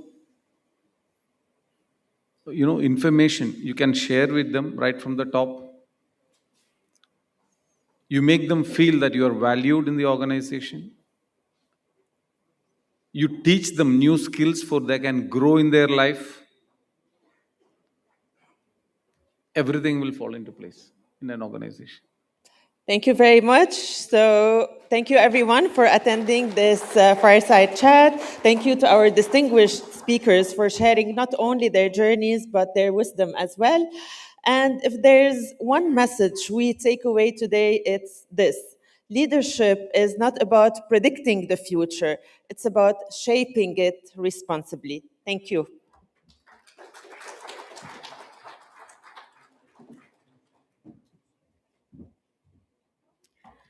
Thank you, Dr. Amy Dufresne and Dr. Satya Menon, for such an energizing and insightful conversation. Can we please rise and give them the applause that they truly deserve?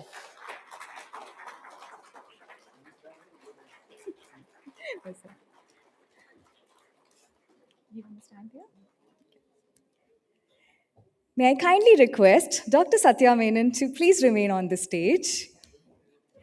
We now move to a special appreciation as we felicitate our valued partner, HRCI, the HR Certification Institute.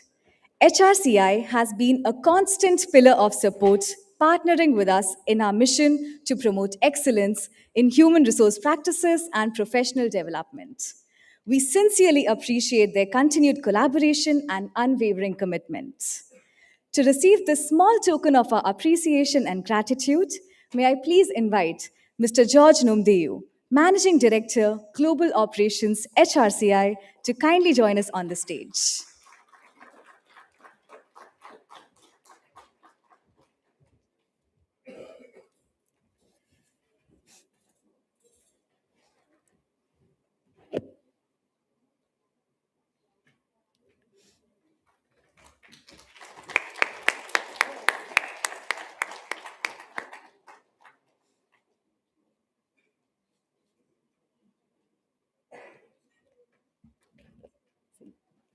Thank you, HRCI, for your invaluable partnership. And thank you, George, for being here with us today. As we continue this proud moment of celebration, may I once again request Dr. Satya Menon to come on the stage. And I would also like to invite Dr. Amy to join us on the stage for the grand convocation ceremony.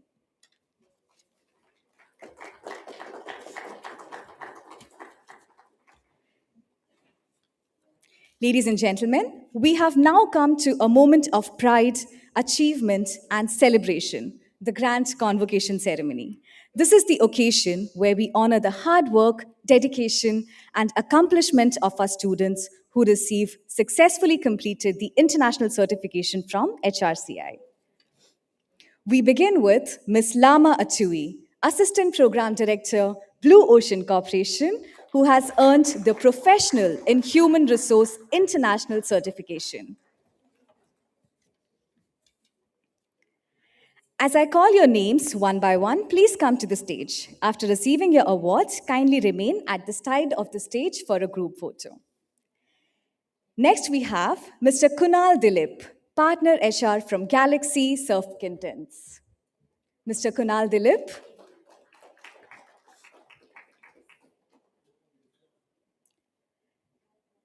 Can I also please request Mr. Anil Kumar, VP Training, Ramoji Group of Companies.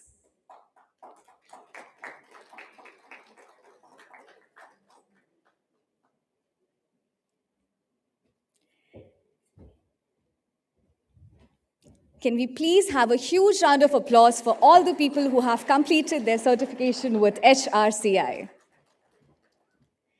Next, I would like to invite Mr. Mohit Gujral, Regional HR Lead from Bata.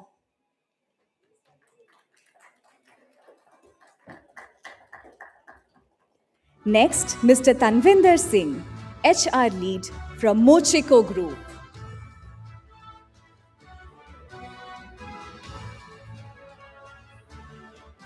Mr. Abhishek Nag, CHRO, Formix.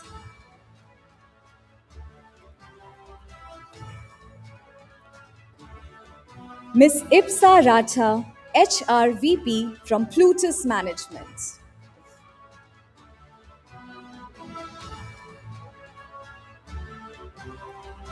Mr. Anil Tyagi, Director, HR from Kusum Group of Companies.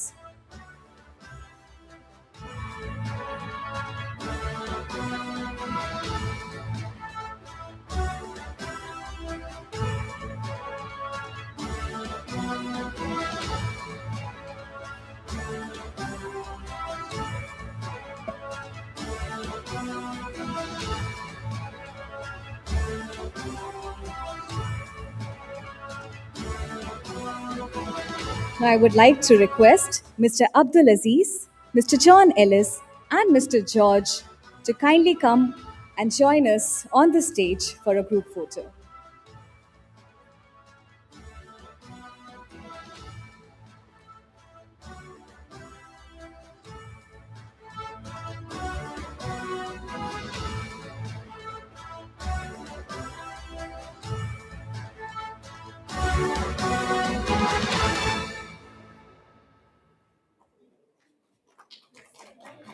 Can I please request all the students to come on the stage for a group photo? Once again, can we please have a huge round of applause for all the students who have completed their certification with HRCI.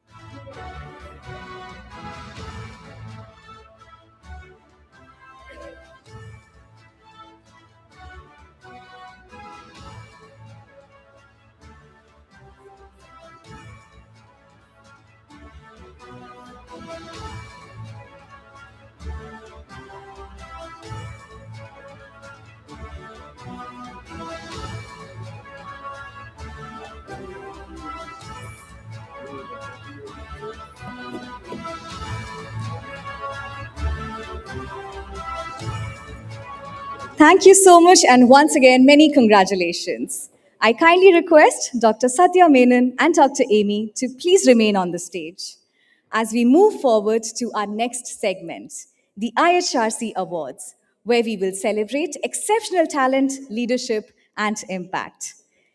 Ladies and gentlemen, it's now time for one of the most anticipated moments of the evening, the IHRC Awards.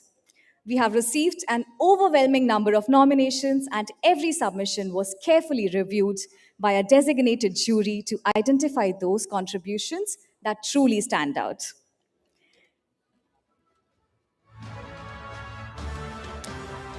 Ladies and gentlemen, let's begin the IHRC Awards with the individual categories.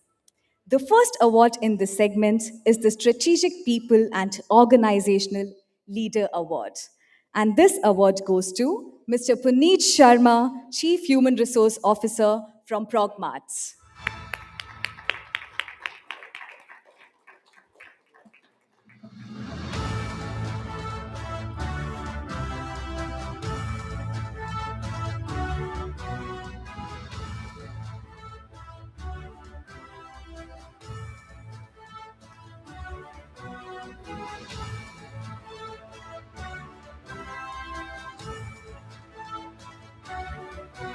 The next award recognizes visionary leader and outstanding contributions to strategic people management and organizing excellence. Ladies and gentlemen, please join me in congratulating Mr. Varun Oja for Talent Transformation Leader Awards.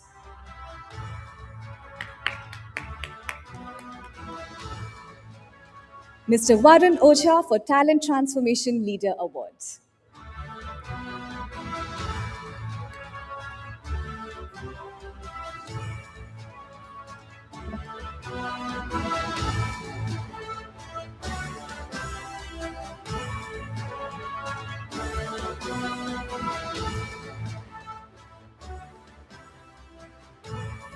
Continuing to recognize exceptional individual achievement, we honor the Strategic HR Transformation Leader.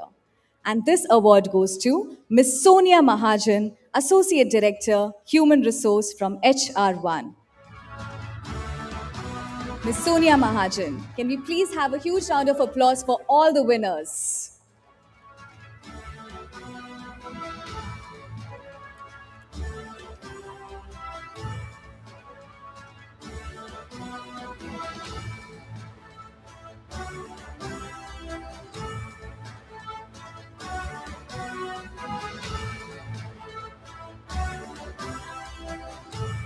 Celebrating the rising stars in HR leadership, we now recognize the Emerging HR Leader of the Year award. This award goes to Lekashri Bhaskar, Senior Manager HR from Sharda Motor Industries Limited.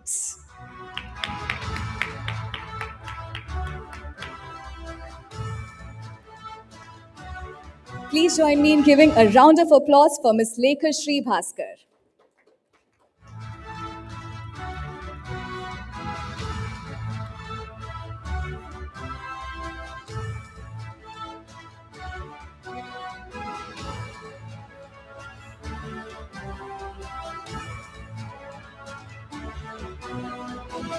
Now we present the Organizational Excellence Champion Award. And this award goes to Ms. Shushmita Das, Senior Manager, People Business Partner from Sentitel One. Let's give a huge round of applause to Ms. Shushmita Das.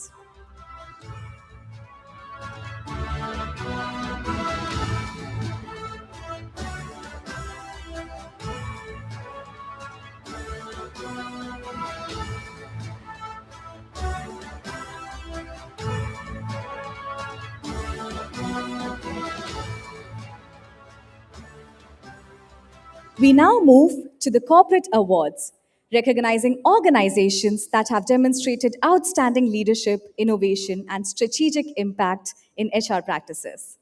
Our first award in this category is for Outstanding Talent Management Strategy, and this award goes to Vedanta Limited, Power for Implementing Exceptional Talent Management.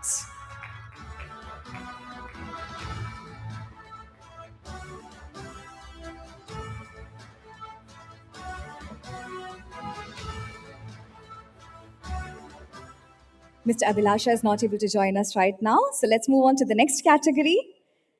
The next award category is for the Best Employee Support Strategy Award, and this award goes to Jackson Group for implementing exceptional strategies that prioritize employee support. Please join me in welcoming Mr. Oinam Premchand Singh, Head Corporate HR General Manager from Jackson Group.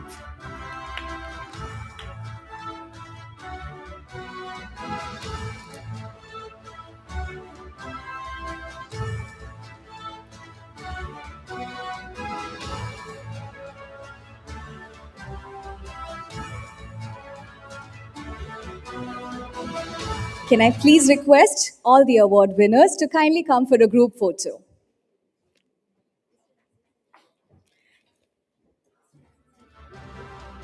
Can I also please invite Mr. Abdul Aziz, Mr. John Ellis on the stage for taking the group photo?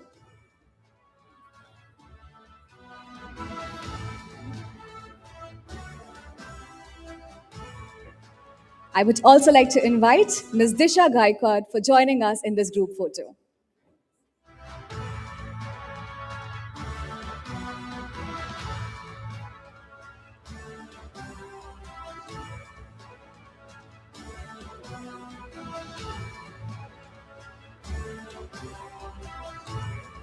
Let's give them a warm congratulatory applause for winning all the awards.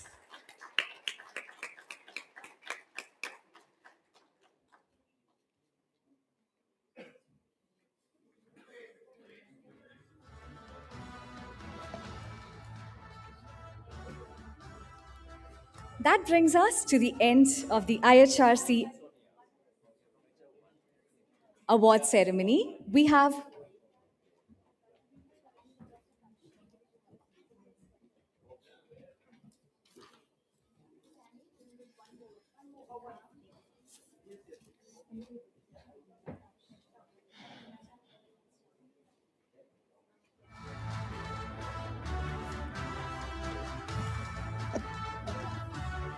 have one more exceptional award for HR Governance Champion, and this award goes to Dr. Taksh Kumar, DGM, Head of HR Vivo India, for his outstanding leadership and contribution in the HR governance policy.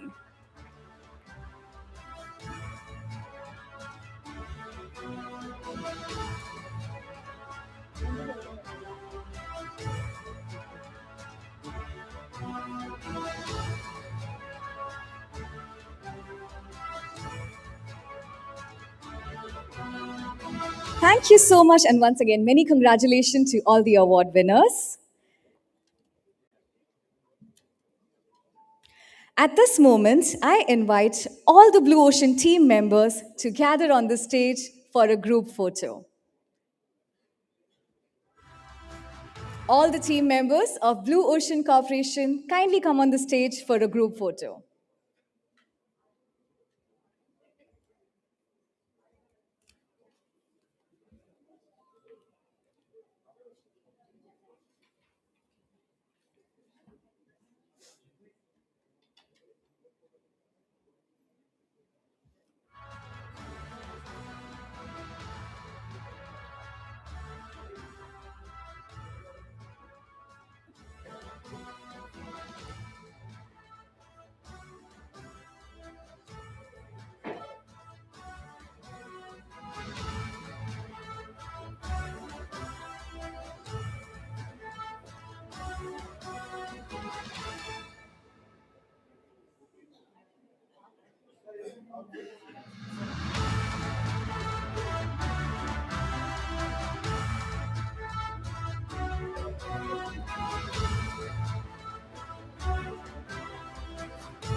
Thank you so much. And as we reflect on an evening filled with insights, recognition, and celebration, it is only fitting that we express our gratitude to everyone who made this extraordinary gathering possible. And there could be no more appropriate person to do so than the person who has been at the heart of planning and executing this event. To deliver the vote of thanks, I invite Ms. Nova Norbert, Head of Events and Conferences, Blue Ocean Corporation, to the stage. Please give a round of applause and welcome with me Ms. Nova Norbert.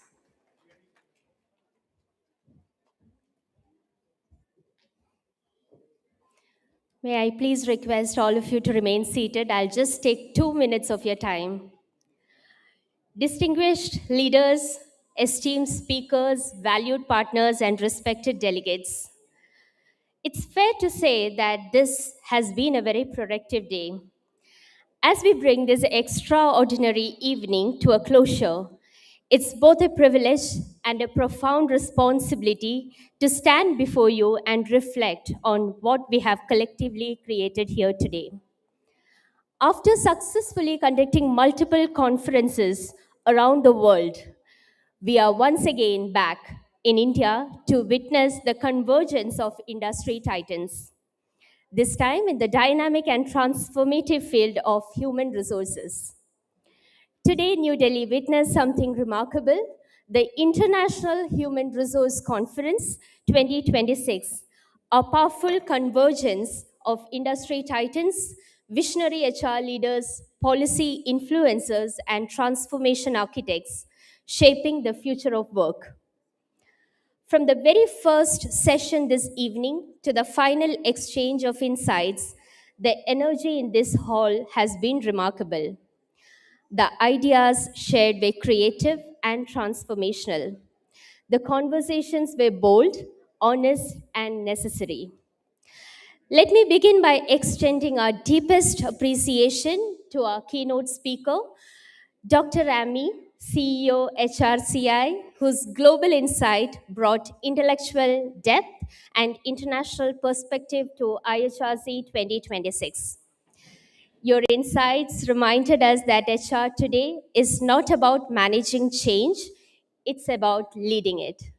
Thank you, Dr. Remy. Also, we are proud to partner with HRCI, an institution synonymous with global excellence in HR certification and standards. Thank you for your trust, collaboration, and continued commitment to strengthening the global HR community alongside IHRC. To our exceptional panelists and moderators, your courage to challenge conventions and your commitment to people-centric leadership elevated every dialogue. A special acknowledgement to our technology partner, Ramfe M Fiber, for adding value to IHRC experience and supporting the spirit of excellence we celebrate here. Behind the seamless execution of this event stands a remarkable team whose dedication and unity made it truly exceptional. Thank you to my own Blue Ocean family. This is a special request from my side. Can we all have a loud round of applause to our Blue Ocean family?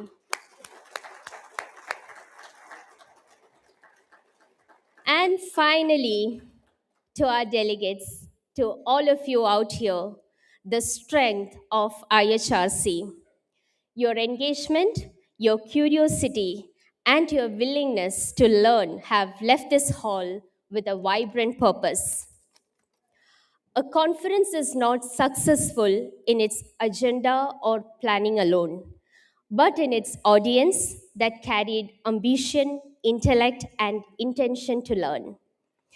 As we conclude, let us remember conferences may end, but the ideas shared will travel into boardrooms, policies, classrooms, and leadership decisions. The ripple effect has already begun. And as Dr. Martin Luther King Jr. reminded us, if you can't fly, then run. If you can't run, then walk. But whatever you do, you have to keep moving forward. As we all know, the future of work will not transform in a single leap. It requires consistent steps, courageous decisions, and leaders who never give up. And from all that we have learned today, let us keep moving forward. On behalf of International Human Resource Conference and the entire Blue Ocean family, I thank you for being such a lovely audience, and we look forward to welcoming you again. Thank you. Have a lovely evening.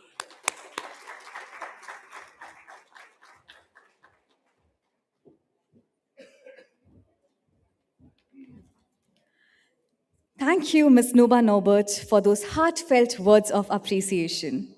It has truly been an incredible day of insights, inspiration, and excellence at the International Human Resource Conference 2026. We have gained valuable perspectives, celebrated exceptional talent, and recognized leadership and achievement across the HR world. A heartfelt thanks to all our speakers, awardees, partners, and participants for making this day a truly memorable one. As the celebration continue, we now invite you to join us for the gala dinner, an evening of networking, meaningful conversation, and unforgettable memories. Thank you once again for joining and have a wonderful evening ahead.